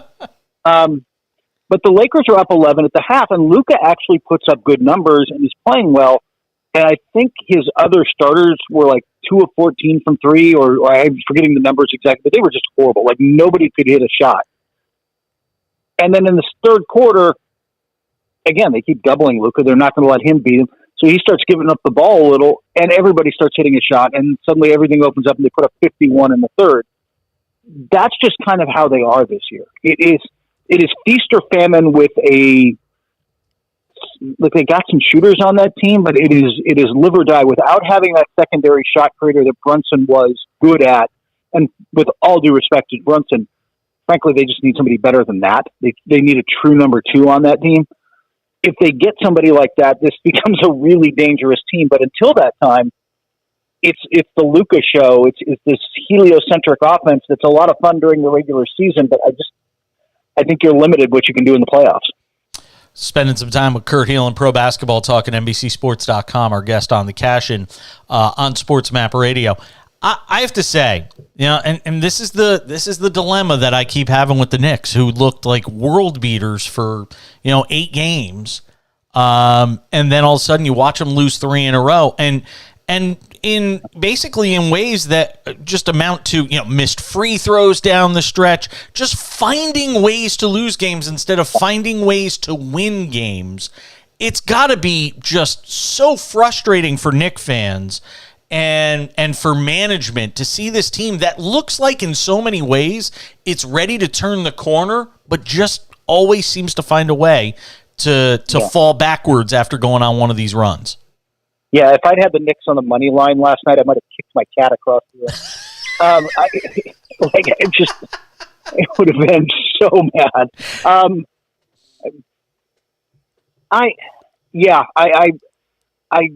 And I'm at some point, look, it's funny, they haven't fired Tom Thibodeau yet, which is the release valve the next move. But I don't really think it's all Tibbs' fault. B, Leon Rose can't. That's the card Leon Rose has to play, right? Like that when he plays. Once he plays that card, it's him, and he's got to not only hire the next coach and make that right, but put enough talent out there to win. And it's not Tibbs' fault this team isn't winning. So it's going to be interesting to see what their next moves are and when the pressure really starts to mount from ownership, who is. I'll give James Dolan credit for this. Over the last 5 years or so, I think he's been less involved. It's been good, but at some point as the owner, like, you let the basketball people make basketball decisions, but if those aren't going well, you've got to put some pressure on them. Devin Booker's going to be out at least 4 weeks. It goes without saying a huge impact on this Phoenix team. You've got Curry out for a number of games still to go before he returns to action for the Warriors. There's some star power missing out there. Anthony Davis is out right now. The West is taking a beating, and it leaves it wide open, doesn't it? Because the Suns are 5th in the West now, and they're going to be spending the next month trying to keep their head above water. The Warriors are, I want to say, 10th. Off the top of my head, but like it's not like they're not going to make the playoffs, but they're making their path through the playoffs harder whenever they do decide to flip the switch. And hey, Denver's pretty good and Memphis is good. And I've got questions about them.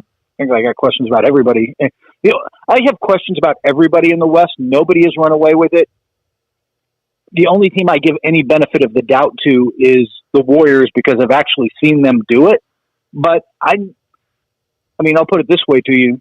Right now, would you take anybody in the West over the Field? You're saying against anybody out of the East? No, I know. Pick one. Would you take any one team in the West? Would you take the Warriors over the Field? Oh, I see what you're saying. No, I wouldn't. Yeah. I absolutely would not. I have nobody I trust in that conference right now. By the way, I think at least the two top teams and maybe the top 4 teams in the East could come out of the West. The way Brooklyn's playing in Cleveland will, you have to prove it to me in the playoffs, but that's a good team. Certainly Boston, Milwaukee have been the best teams in the league so far. What's it going to take? Well, let me ask you something. What's it going to take for you to believe in New Orleans? What is it about New Orleans that you don't buy in? Just that I haven't seen them do it on that level yet. Like I actually really like their makeup for the next couple of years, in terms of balance, in terms of, obviously you've got the one thing I think you have to have to really excel in the playoffs, which is a nightmare matchup problem. Zion qualifies as a nightmare matchup problem, but then they've got shooting around him. They've got multiple playmakers. They've got good lockdown defenders. They've got depth. I'm a believer that you have to learn how to win in the NBA a little bit.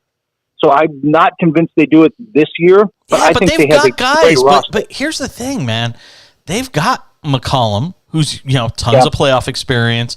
Valanciunas, tons of playoff experience. Even Larry Nance Jr. They've got guys that have some playoff experience on that roster that I think are going to pay dividends when they do get to the postseason. By the way, Zion tonight, 43 on 14 of 21 shooting, 14 of 19 from the free throw line. By the way, to go back to that Luka game, I'll tell you what was the craziest part about it. He only had 2 threes. We talk about how 3-point driven the NBA is. He scored 60 by hitting 2 3-pointers. Everything else was, inside the 3-point line, which is just nuts. I'm trying to do this off the top of my head because I wrote this yesterday, but I believe it was 16 of 18 in the paint. Yeah. Like he was getting inside, but then finishing everything. And by the way, got to the line 20 times or whatever it was. Yeah, he didn't make them all. If he had made more free throws, he would have probably scored 63 or 64. Yeah. Talking with Kurt Heelan, Pro Basketball Talk at NBCSports.com, our guest on the Cash-In on SportsMap Radio. I was asking this question of my audience last night on the show, so I'll put you on the spot with it. You're starting a team tomorrow. You got one guy. Is it Luka, Giannis, Jokic? I mean, those are the 3 I kind of narrow it down to, and I think it's Jokic for me, believe it or not. I know he's not the glam pick, despite winning back-to-back MVPs. Who do you start it with? I'm going to put you on the spot. I'd probably say Jokic. I'd probably say Doncic, but it's close. I mean, I think what would win it is that he's 23, about to turn 24. If I needed to win one game right now, if I was building this team for a 1-year run, then I'd take Giannis. He is the best player on the planet. He is a two-way player. But if I'm starting, if I'm the GM of the expansion, we'll go with the Seattle Supersonics. I was going to try to make up a name for the Las Vegas team. If I'm the Supersonics GM and I get to choose anybody, I choose Doncic just because I can build around him for another 10 years. It's close though. Yeah, I mean, you could go any direction with it. You can Jokic, if you put defenders around him, there is nobody like him. And another guy, by the way, who like Doncic, he's clutch. Can I ask you something? Can I ask you this though? I was talking about this before. I almost feel like I think you can make the argument already just a third of the way through the season or whatever we are, 30 games in. I think you could already make the argument that he could be an MVP for the third straight year. But I wonder if there's going to be a certain segment of the voting population that's protective of, hey, the last guy to do it was Larry Bird, and we can't just make anybody a 3-time MVP, that there will be people looking for a reason not to vote for him and to vote for somebody else just because the last guy to do it was Larry Legend. I think you are spot on. I think that they're looking for reasons not to do it because of the historic precedent and what it sets. Doing not like winning 2 in a row is nothing, but that third one moves you into a different echelon of player. And has Jokic? It's unfair to say this about him, but has Jokic proven he's that guy because he hasn't done it in the playoffs, or his team hasn't gone that far in the playoffs? I think that's I think you're spot on. I think there are voters who will hold that against him. I am a voter, but I have not, second week of January, I'll be making my midseason picks, but I'm just starting that dive. And I'm like looking at the MVP going, there are like 6 guys who I can make a really legitimate case for. And I haven't gone deep enough now yet to say what the order is. And honestly, when I put that thing together, I'll write a story and make my case for whomever it ends up being. But in reality, for my end of year vote, this is like a college football midseason watch list. Like, who's going to win the Dick Butkus Award? Yeah. Well, one of these 6 guys. Like, I really think it's going to be that. I think the second half of the year is going to determine a lot. Kurt Hanlon, Pro Basketball Talk at NBCSports.com. Check out his podcast as well. Always appreciate your time, my friend. Have a happy new year. Thank you again for coming on with us, and I expect you to break your MVP vote on the air here with us. Thank you. When it happens, I will let you know. I think we can do it now. I think we can safely now say it's Austin Reeves. Goodbye, Kurt. Take care. We'll come back and wrap up the hour next. He's funny. But he said I was spot on about my theory on Luka. That made me feel better. Yeah.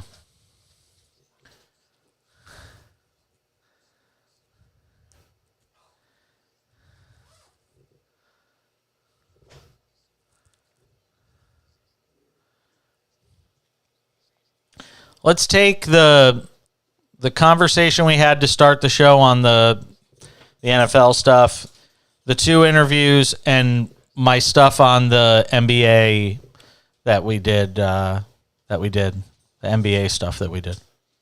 Yeah, that's it. That's the show.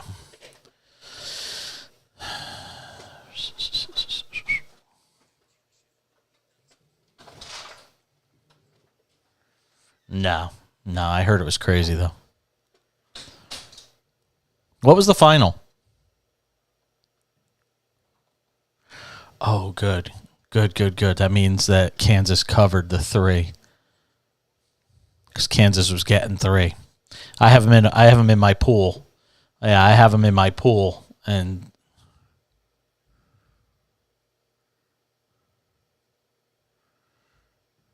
oh, that's great. Yeah, that's awesome. Good. I'm good.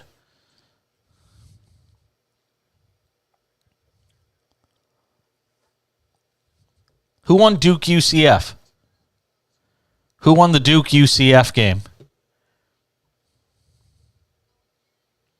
Shit. How about the Oregon UNC? Ole Miss, Texas Tech. Texas Tech is winning. Pinstripe Bowl tomorrow? Yeah, I think that's tomorrow. It's in the basement of the Alamo.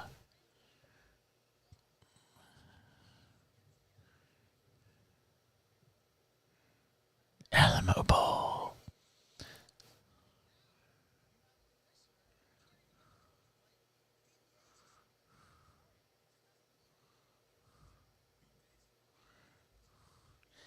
Just anything like that.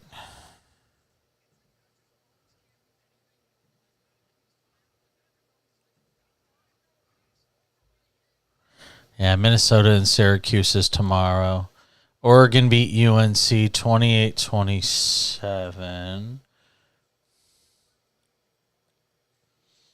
Okay, I had UNC in my bowl thing. That's good.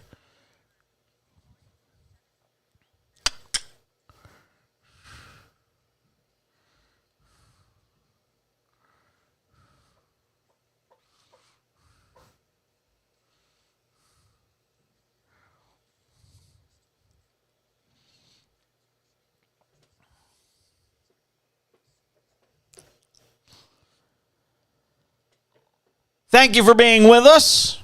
Still got another hour to play with. New Year's resolutions. It's that time of the year. New Year's. I have to this year. I have to. Wow, that's why we tease it. We're doing the next hour. I'll tell you in the next hour. I wonder, do you have one or do you not even bother? I can. Thanks for telling everybody you fake it for the show.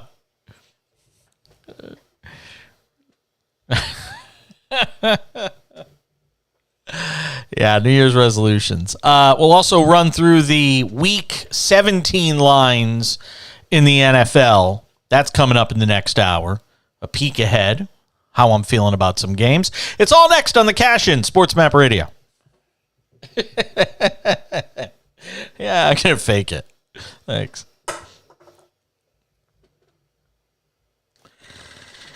Let's see. So I today went 0-1, 1-1, 2-1. Go 3-1 today.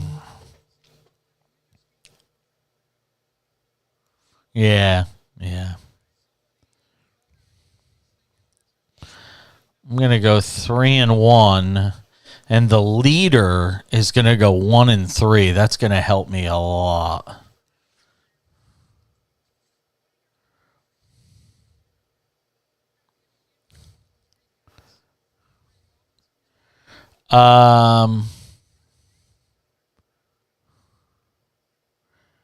No, I'm going to go 2-2 today. That's what it is. No, I'm going to go 3-1. What'd you say? I'm sorry.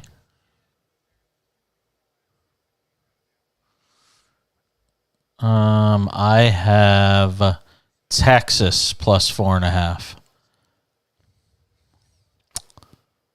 Yeah, it's before the. I get it. It's the line before the first bowl game starts. Yeah. Why? What is it now?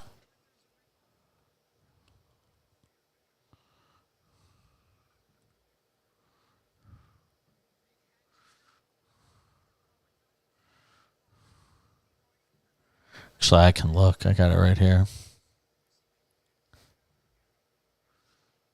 3? Yeah, now it's 3. Great. I'm at plus 4.5. Did it? I don't know. That's what it says here. Underdog is Texas. Oh, never mind. It's Texas. I'm sorry. It's Texas minus 4.5. Sorry. I looked at it backwards. Yeah. Damn it. Yeah. Hopefully they cover. Tomorrow I I've got a lot of picks opposite the leader tomorrow, too, so that'll help. I got Syracuse. I got Texas. So, yeah, that's good. Tomorrow, let's see.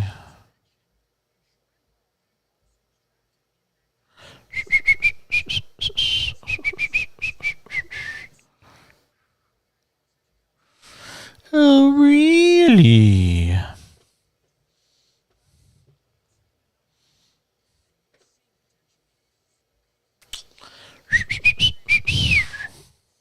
SARS.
It's a thing on my phone.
Final hour of a Wednesday/Thursday edition of the show. How you doing?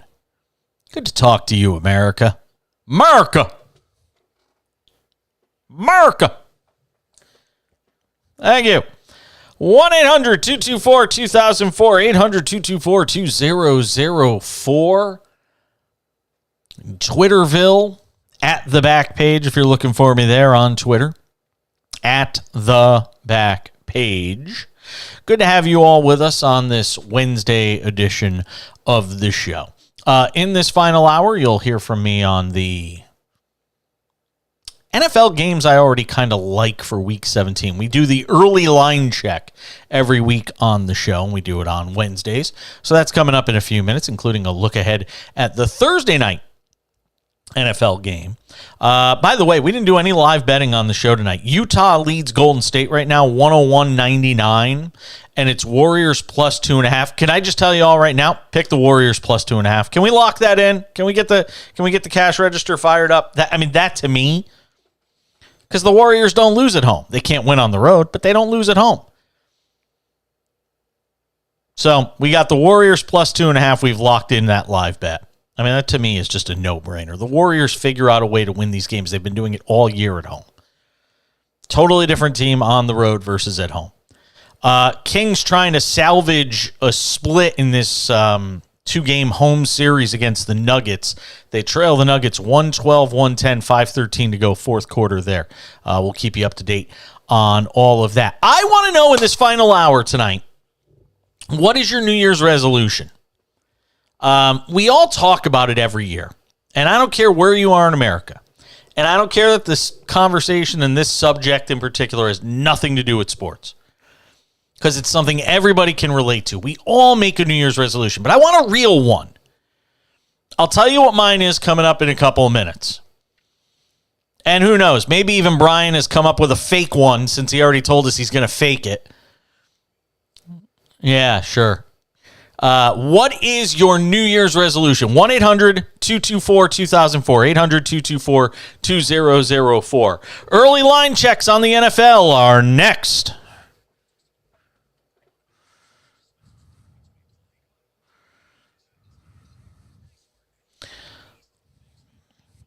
See if the phone works.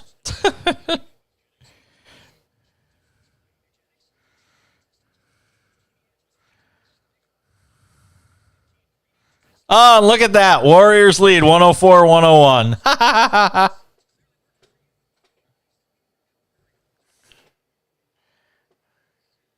Plus 2.5. And they're already... Now it's 107-101. Oh, I love it. Just like that. In a minute, they went from down 2 to up 6. That game's over. Cash that winner. Cash it.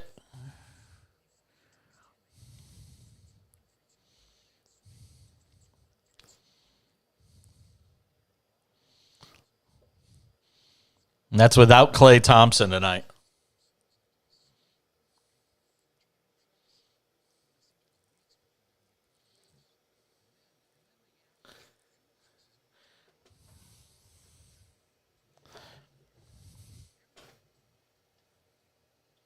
It's gonna be a heartache tonight. A heartache tonight, I know. Do, do, do, do, do, do, do. Gonna be a heartache tonight. A heartache tonight, I know. Let's go.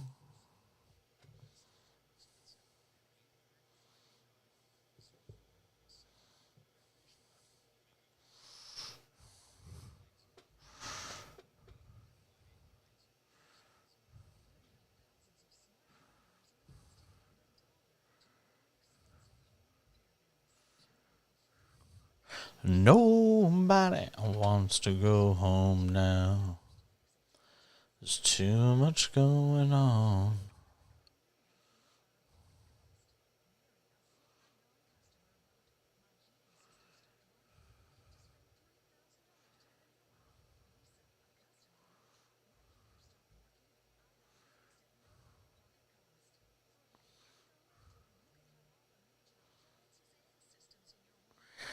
Here you go.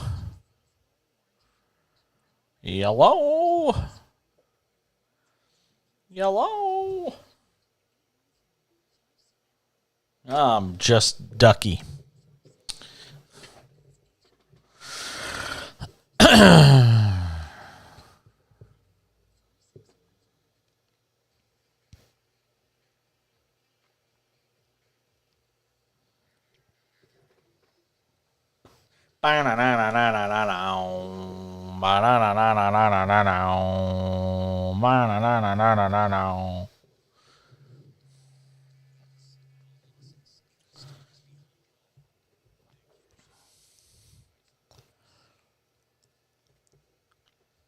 "28 minutes from now, our 2 for 1 tonight, it's Kurt Heelan.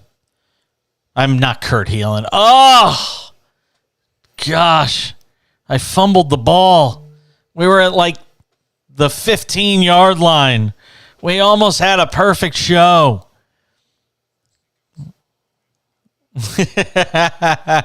People just tuning in are not going to know what you're talking about. Come on. I accidentally ghosted a Hall of Famer. I didn't know Grant Fuhrer. I, for some reason, didn't understand the voicemail when I got it. It just sounded garbled. It sounded like somebody saying, "Hey, it's Chris, call me back." And it turned out it was Grant Fuhrer calling me. And he called me a week ago, and I haven't called him back. Hall of Famer. 8 days ago called me, and I haven't called him back. Who do you think you are? Who do you think you are? I am. That's me. God, so bad. What's your New Year's resolution? I want to hear from you. 1-800-224-2004 from anywhere in America. 800-224-2004. You can tweet at the show as well at the back page. I want to know what you are resolved to doing to better yourself, better your life in some way in 2023. I will give mine right off the bat. I will tell you I am not in the greatest health. I'm not like dying or anything. At least I don't know that. Like I haven't been to a real doctor. Like I've gone to urgent care a bunch of times, but I don't think I've had an actual physical in, long time. Yeah, I got about 8 years, I think. Yeah. Nope, nothing. Only thing I had blood work done for was to see if I had gout in 2017, and they confirmed that I did. You got the confirmation? Welcome. Yes, the rich man's disease. You have got gout. Congratulations. Yeah. Cash that winning ticket, baby. Oh, it's the worst. Let me tell you something, man. Is it in a toe? You dealing with it in a toe right now?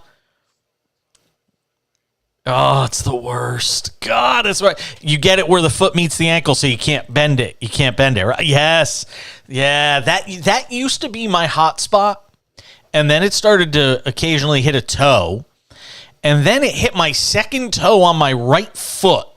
And I had like this elephant man toe, where my second toe had this large lump on the side of it, and it actually curved my toe.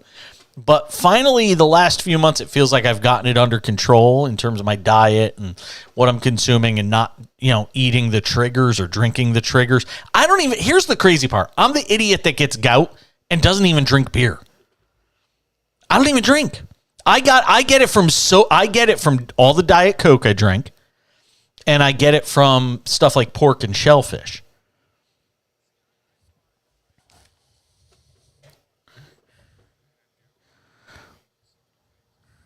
Yeah.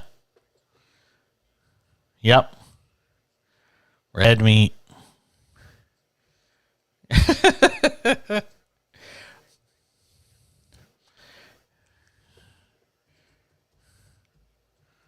Yes.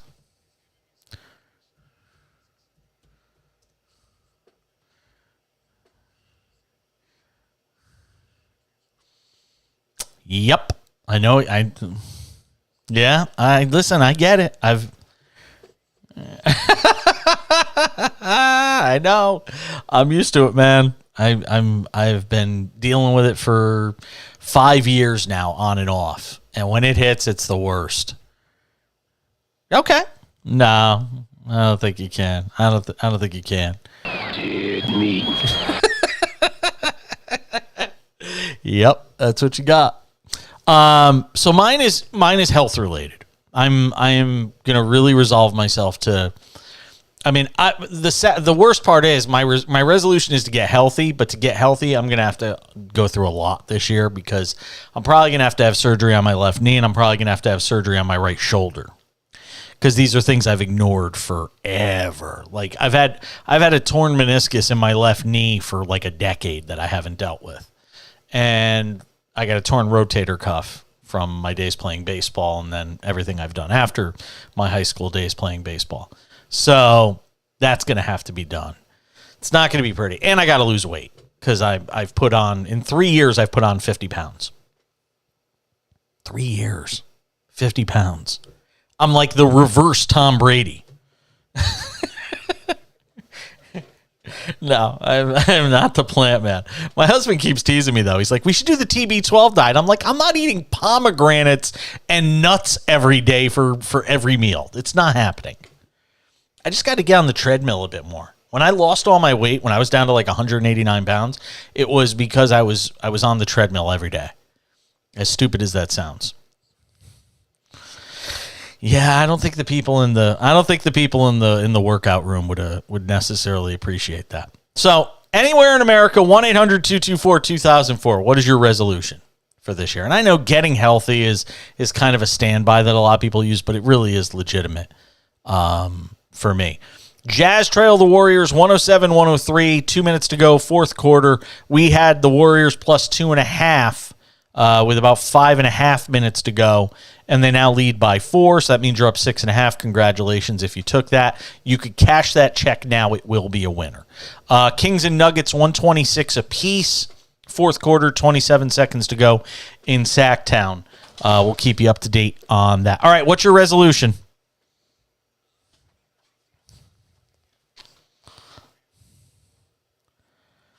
What? Fantasy football?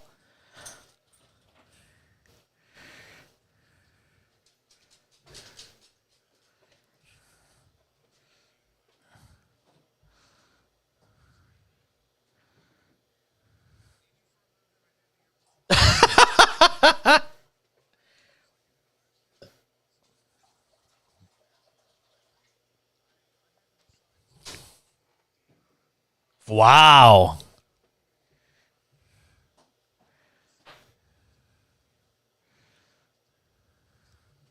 Hiatus.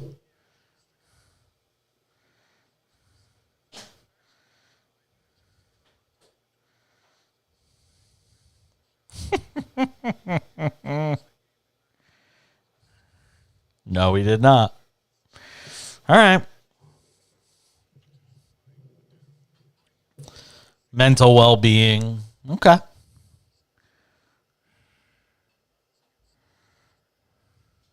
right. It's fair. I respect that. I was. Mm-hmm. Yeah. Well, that's good. I only will do daily fantasy here and there in the NFL. I do not do season-long fantasy because the last league I did, I won, and I vowed to retire a champion. Yep, that's it. That's exactly what it is. Oh, gosh. 5 years? No, maybe 6 or 7 years ago. Yeah. Yep, and I have not gone back. Oh, yeah. Yeah, I won some money. Oh, yeah. No, I don't do things for fun. I don't do things for fun. It's absolutely, but it's 100% who I am. Anybody who knows me knows if I'm playing to win. I'm playing, and it's got to have cash involved. Otherwise, I'm not doing it. Just it's how it is. Like people always say, "Oh, you want to bowl? Okay, how much are we bowling for?" No, I just want to bowl for fun. You know what's fun? Winning money. That's fun. That's it. It's like when my friends invite me to play in a poker game or something like that. They say, "Hey, want to play poker? We're having this fun little game for like $20 buy-in." I'm like, "I'm going to take all your money." But it's just for fun. No, if I'm playing, I'm winning. I'm coming to take all your money and make you regret ever playing with me. I really am. That's not even a joke. It's just how I am. It's how I'm built. It's how I'm wired.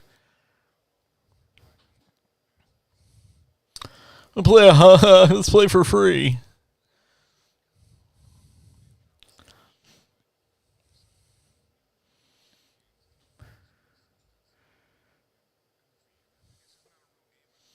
No. Nope. Yeah, no. Coming to take all your money. All right, the NFL schedule, Week 17, the lines, where everything is. As it stands tonight, I will give you the lines and who I like. It's not Paige's picks, but it's what we do before Paige's picks, which we'll do tomorrow on the show. That's coming up next on the Cash In. I'm Jason Paige. Good to have you with us on SportsMap Radio.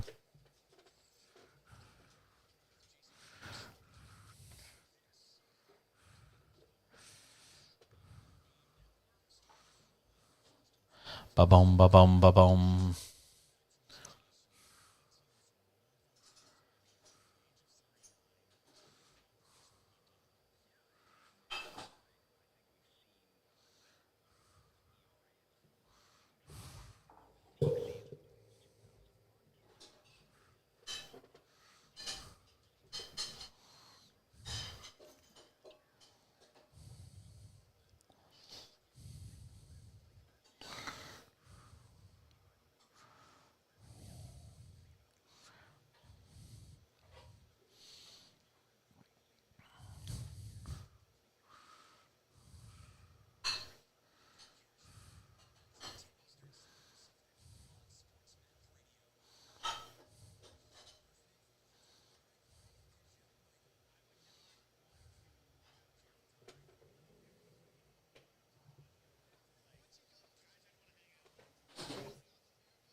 Believe it or not, I've only had it once, and it was when I was in high school, because I have this form of arthritis called sesamoiditis, which is in the bottom of my right foot.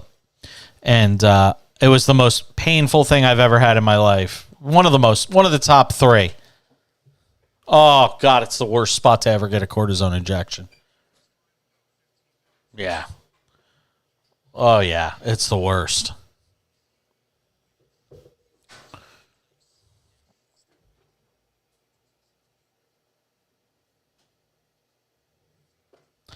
Warriors trying to hang on for a win, our live betting game of the night. We just deliver winners. Warriors up 111-107, 19 seconds to go in the Bay Area. We told you Warriors plus 2.5 when they were down by a couple late in the fourth. So we're looking pretty good there. What was the final of that basketball game, by the way? Let's see here. Sacramento wins. Good for them. I'm rooting for Sacramento.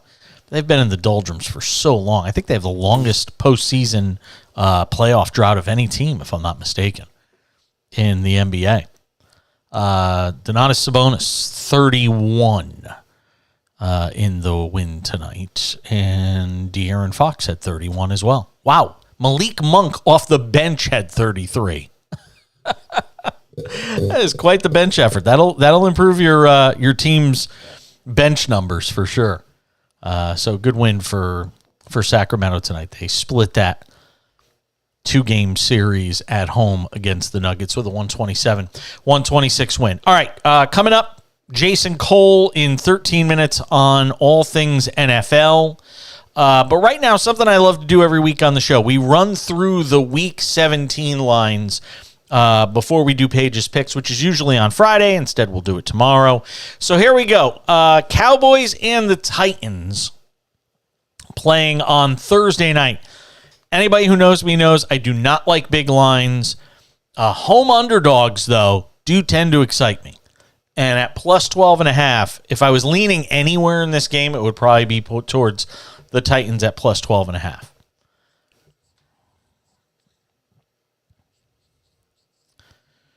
Yeah, it does. But you know what? Guys play hard. And in the NFL, the margins just always wind up being close. And Dallas has shown a propensity for playing down to the level of competition. I'm not saying I would take it for Paige's Picks. I wouldn't. I'm just saying if I was leaning towards anything, that's what I would take. Carolina on Sunday. The Panthers in Tampa Bay to take on the Buccaneers.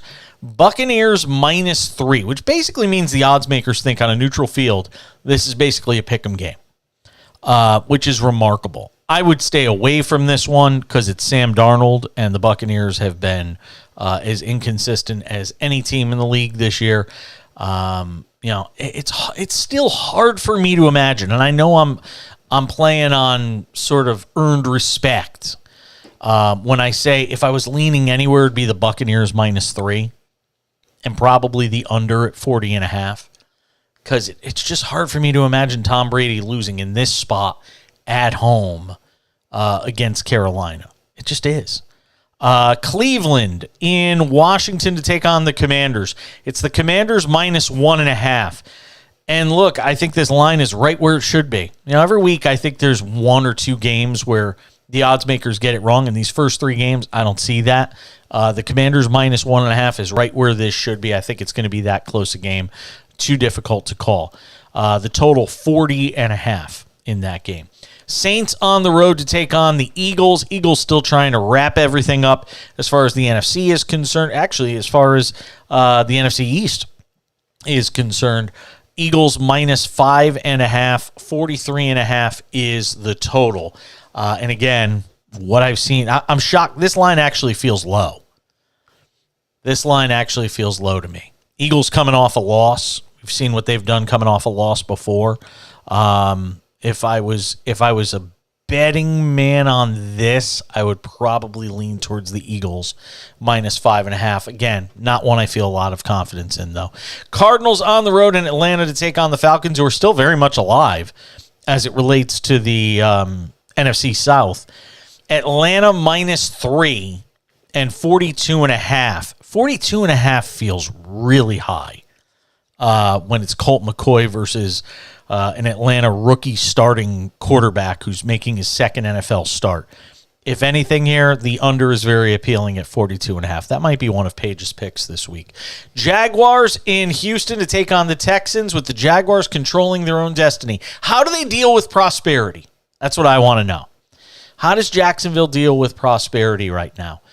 They're -4.5, which again feels low for a 2-win Texans team, but Houston's played a lot of close games. We've talked about this ad nauseum.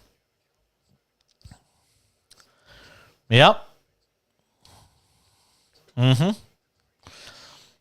Yes, and if you look at the numbers for the season, Houston in close games this year, let's see, they have played now 9 games decided by 8 points or less, and they're, I believe, 2-6-1 in those games. But it tells you they do play a lot of close games. So Houston at home +4.5, certainly one to look at. 43.5 again is the total.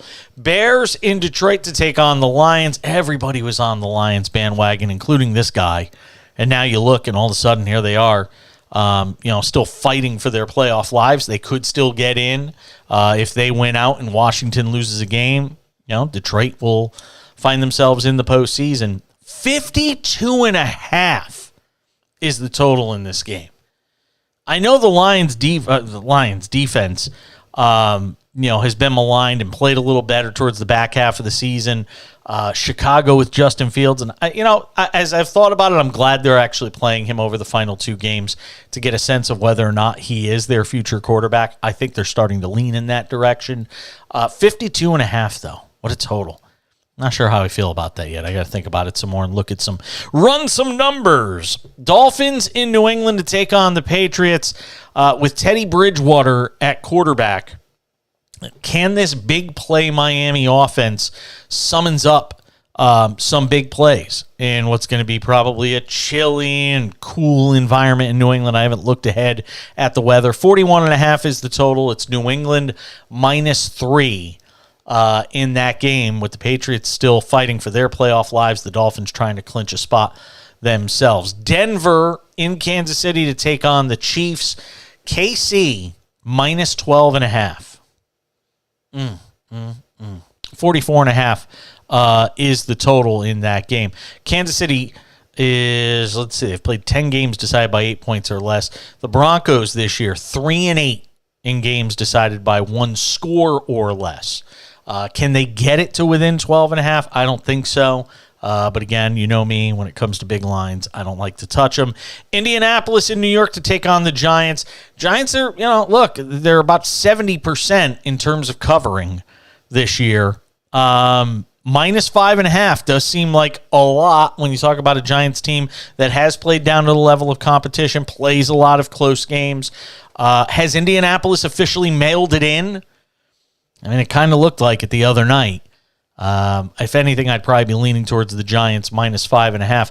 38.5, very low total in that game. Again, it'll probably depend some on the weather as well. Jets and Seahawks, 2 teams trying to play their way back in to the playoff scenario in the AFC. 1 team in the AFC, 1 team in the NFC. Seahawks -1.5 at home in that game. That's a lot of respect to the Jets. Considering what's been going on at the quarterback position for them throughout this year.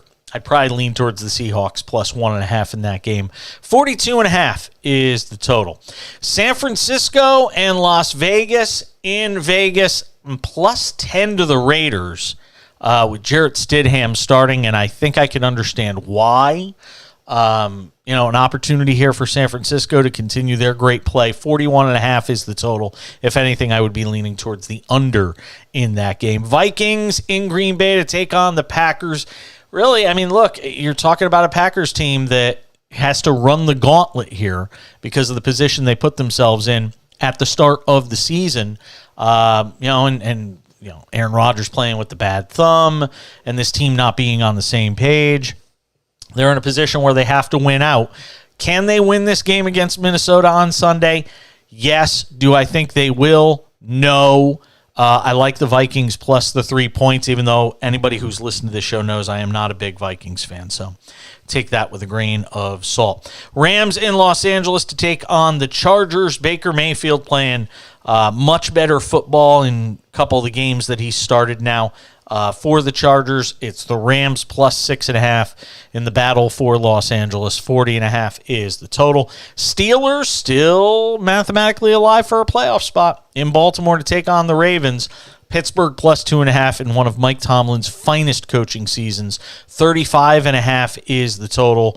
And a lot of times when people see numbers this low, they tend to say it's got to go over. 35.5, an NFL game. Don't fall into that trap. It's like the guy, it's like Admiral Akbar says in It's a Trap. It is definitely a trap, 35.5. I still think it winds up going under. I don't expect a lot of points in Baltimore on Sunday. Bills and the Bengals, +1.5 to the Bengals at home in this potential playoff preview between these two teams. 49.5 is the total. I would lean towards the over. And that's it. I got through all of them. Oh, my God. I actually made it through all the games. I never make it through all the games. It's a Christmas miracle. A few days late, albeit. All right, let's talk some NFL with my man Jason Cole. He does a terrific job for Outkick.com. He's a Hall of Fame selector, and I'm actually going to ask him a Hall of Fame question coming up in a couple of minutes. I'm Jason Page. Good to have you with us on a Wednesday edition of The Cash In on SportsMap Radio and the SportsMap Radio app. Thank you. All right, so you got it on your end. Okay. Warriors win 112-107. Hi-ho. Hi-ho. Hi-ho. Hi-ho. It's off to work we go. Hi-ho. Hi-ho. Hi-ho. Hi-ho. Did you catch him scratching himself just now? No. I just cleaned his ear. It's started to bleed again. His ear or his thing here. Shit. He must have scratched himself. There look like some red streaks, so I think he scratched. No. I didn't see it. You're gonna need to wear the cone boot. Cone of shame. If you can't avoid scratching yourself, you will need to wear it. Are we good on your end?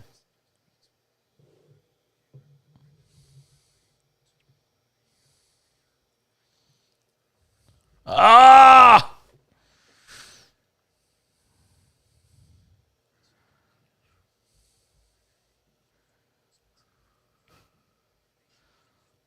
I could do it this way. Hold on.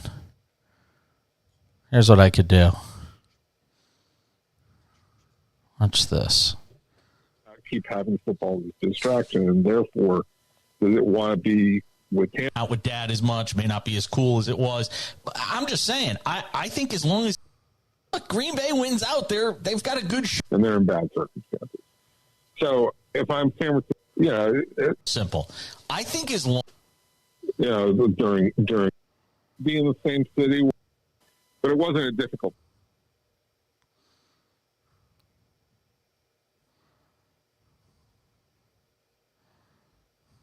Do you have it? Ah.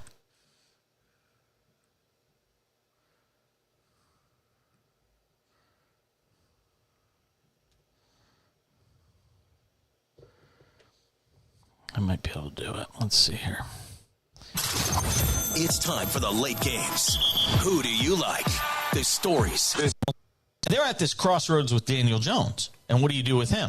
Stability, man. Stability abound. 1-800-224 back page. So many game selector covers the NFL for the NFL offseason. The back number. Have Derek Carr ending up. All right, I think I got it here. No, if you don't have it, God, please! I would Andrew beg Luck him to not to Phillip do Rivers that. to Carson Wentz to Matt Ryan to Derek Carr. Yeah, it's true.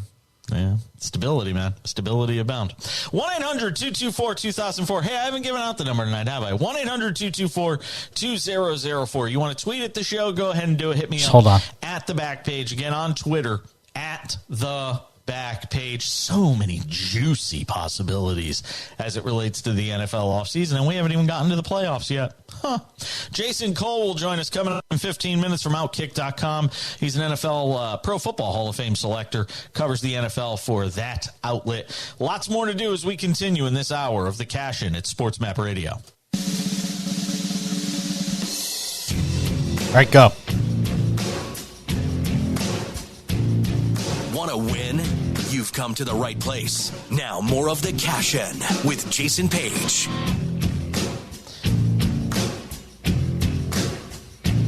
Thanks for hanging out with us tonight. SportsMap Radio. SportsMap Radio app.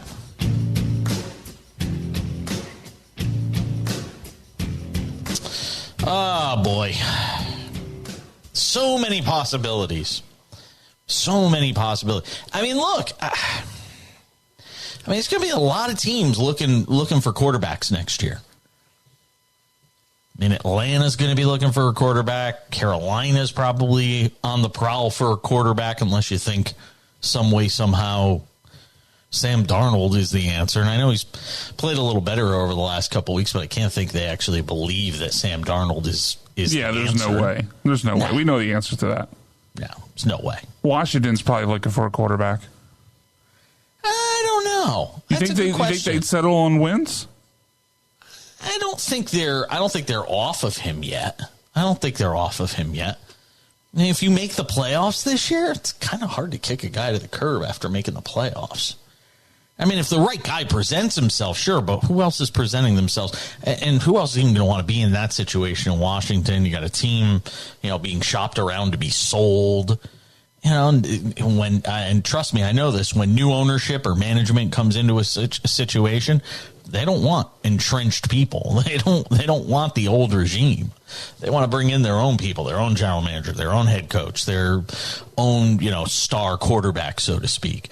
Like if you're this guy who took over I don't even remember his name, it doesn't really matter. Just say rich white guy that took over Denver. You're coming into a situation where you go to a team that's basically already kind of bought in or already has pieces in place. And in some cases, a lot of them that, some that aren't movable, especially in the case of a Russell Wilson, it's kind of a crappy situation to be buying into, especially when you see what it's turned out to be here over the first year. It kind of stinks for that dude. You just spent $4.6 billion to buy the Denver Broncos, and you bought a failing product. I mean, let's be honest. I said this on the show last night. I'll say it again. The Broncos will be a mess for at least the next 5 years. They won't be a playoff team for the next 5 years. And that's if they're lucky. 1-800-224-2004, 800-224-2004. So we were going to replay the interview with Jason Cole. Technical hiccup on our end, so we're not going to do that. By the way, if you bet with us tonight, which we advise you do when it comes to live betting, because we're probably hitting it around 75% this year. If you're going with us on live betting, you would have won tonight, because yet again, we gave you a winner.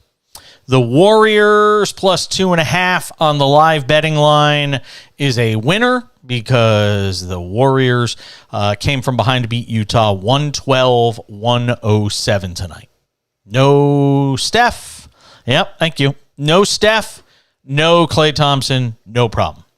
Jordan Poole, 26 in the win to lead the way. And I got to say, the last couple of nights, he's put up some nice numbers. It wasn't great shooting-wise. I mean, the Warriors, it's amazing. Warriors won tonight despite the fact they shot 42.5% from the field. And I will still say, and I didn't get to talk about this with Kurt Heelan last hour when he joined us, I've never seen a team with home-road splits like the Warriors have right now.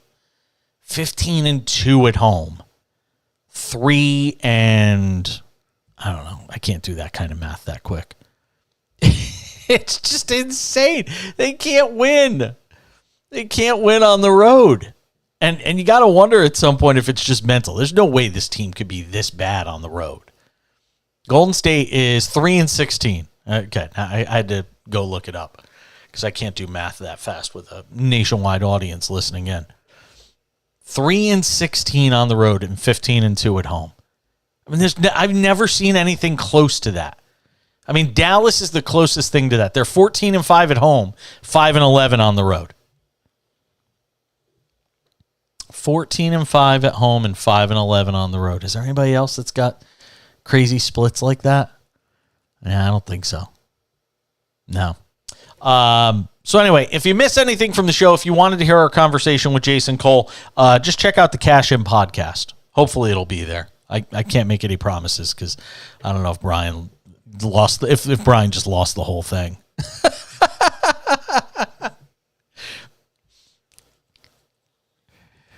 Okay. All right, so there you go. It'll be in the podcast. Brian promises you. If not, I will give out his email and phone number to everybody on the show tomorrow. Yeah, I get it. I know.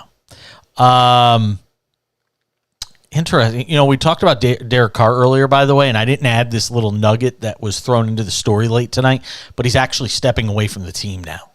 I don't know what that means. Does that mean, he will not be around the team for the rest of the regular season. That's where we are with that. Derek Carr is, No, it doesn't. Well, they're saying he doesn't want to be he doesn't want to be a distraction. And I think there's something to be said for that, because if he's around the team all the time, all the media is going to want to do is ask him about the fact that he's not playing. So I don't have an issue with that. I don't think that's I don't look at that as him like abandoning the team or anything like that. I don't have a big issue with that.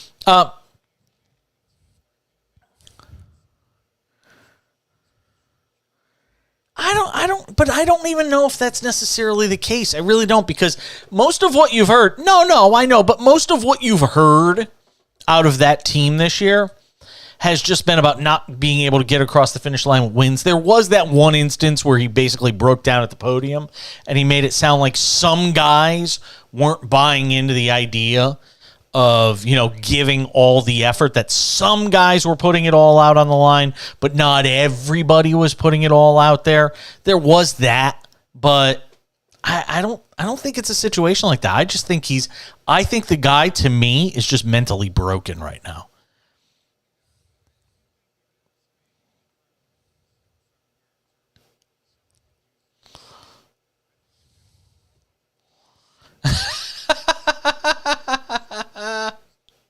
It's a great line.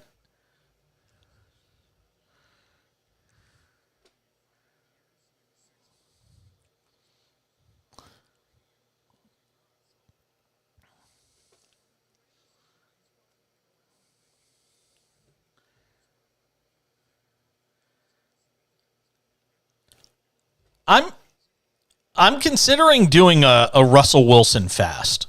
And for people who don't know what that is, it means no more Russell Wilson related stories for the remainder of the season. I'm actually considering that. Short of I'm actually considering doing a Russell Wilson fast, because I'm tired of the typical Russell Wilson. It's almost like a PR person writes quotes for him.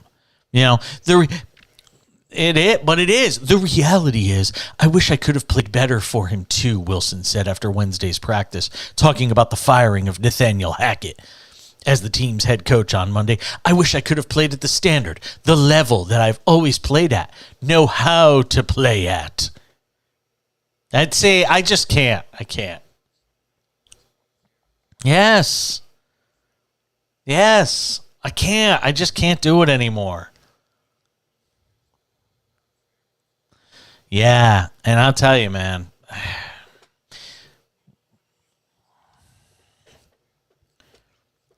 All right, let's make a vow. No more Russell Wilson stories, unless it's like him being benched or him being, that they're gonna trade him away or something, or he's retiring. Right, correct. We are making a vow on the program tonight at 9:50 p.m. Pacific on Wednesday, December 28th. There will be no more Russell Wilson stories. That's it.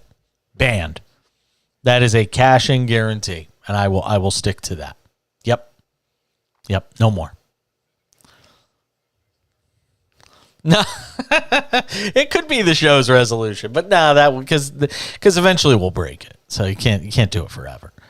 Yeah. No, I'm okay. I'm all right. I'm all right with that. No more Russell Wilson stories. Can I? That's true. Could I also say this? It's December 28th, and Carlos Correa still hasn't signed with anybody.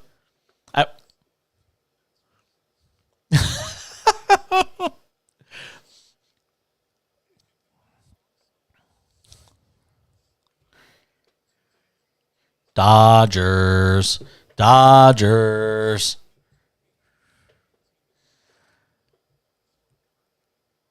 I wonder if he could wind up just sitting for a while. I wonder if it could be like, remember, was it JD Martinez that it happened to a few years ago, where he didn't sign until like spring training or end of spring training? I remember there was a big star.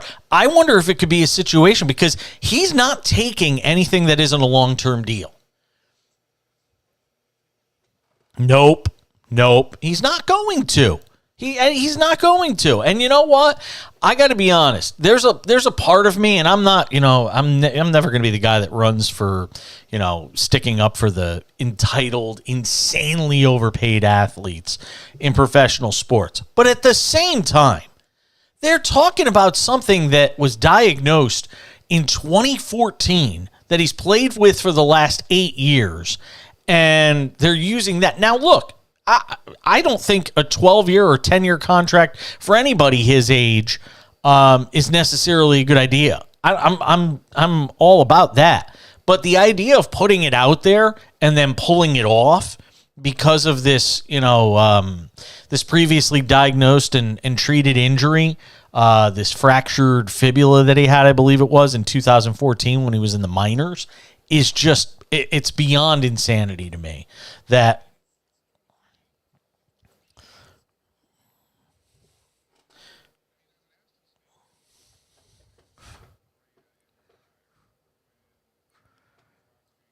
but this isn't even about the back.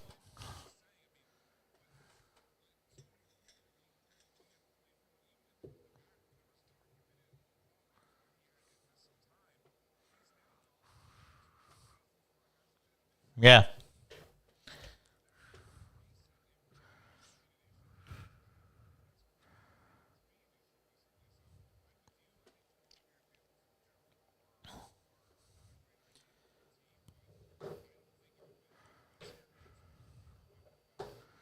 No, it's crazy. It's just, and now, like I said, if the Mets pull out, you wonder if the Dodgers try to swoop in with a deal, or do the Padres?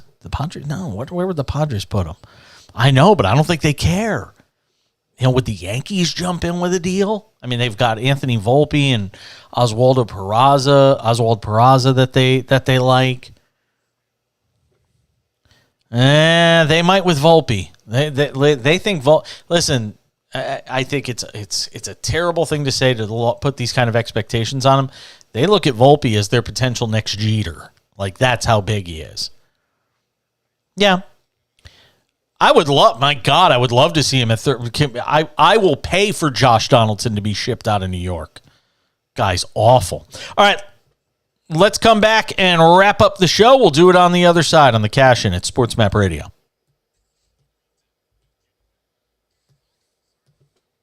Yeah, it's all right. No worries.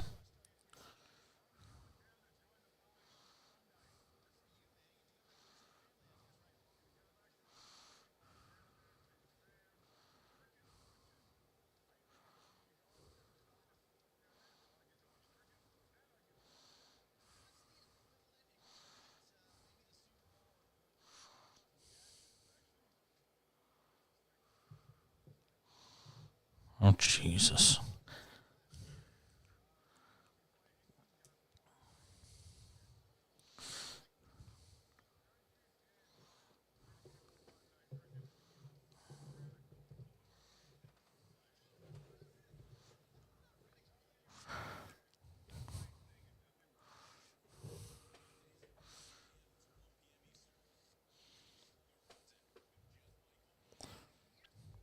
So then when we went to go do the replay, I replayed the wrong segment.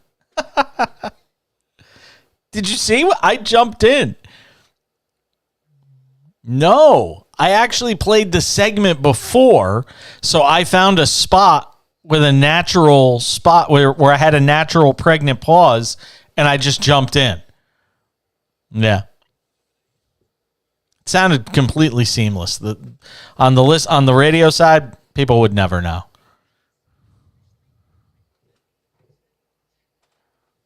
On the video side, they probably think I'm insane.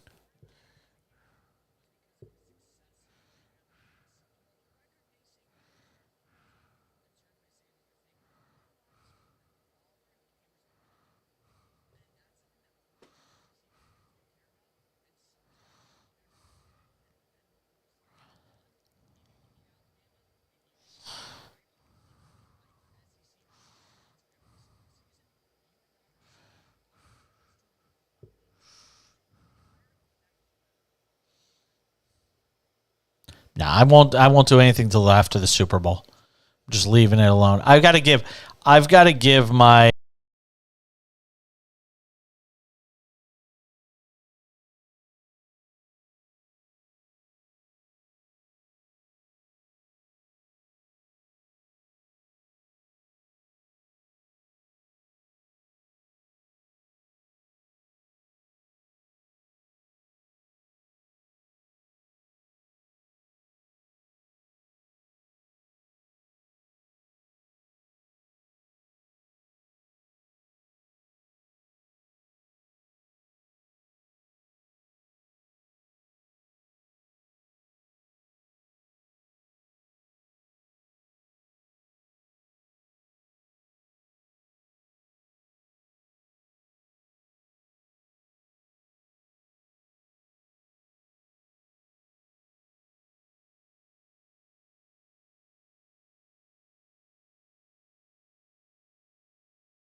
Sorry to you guys. I didn't have you on the video side. I didn't have the audio up for that last segment.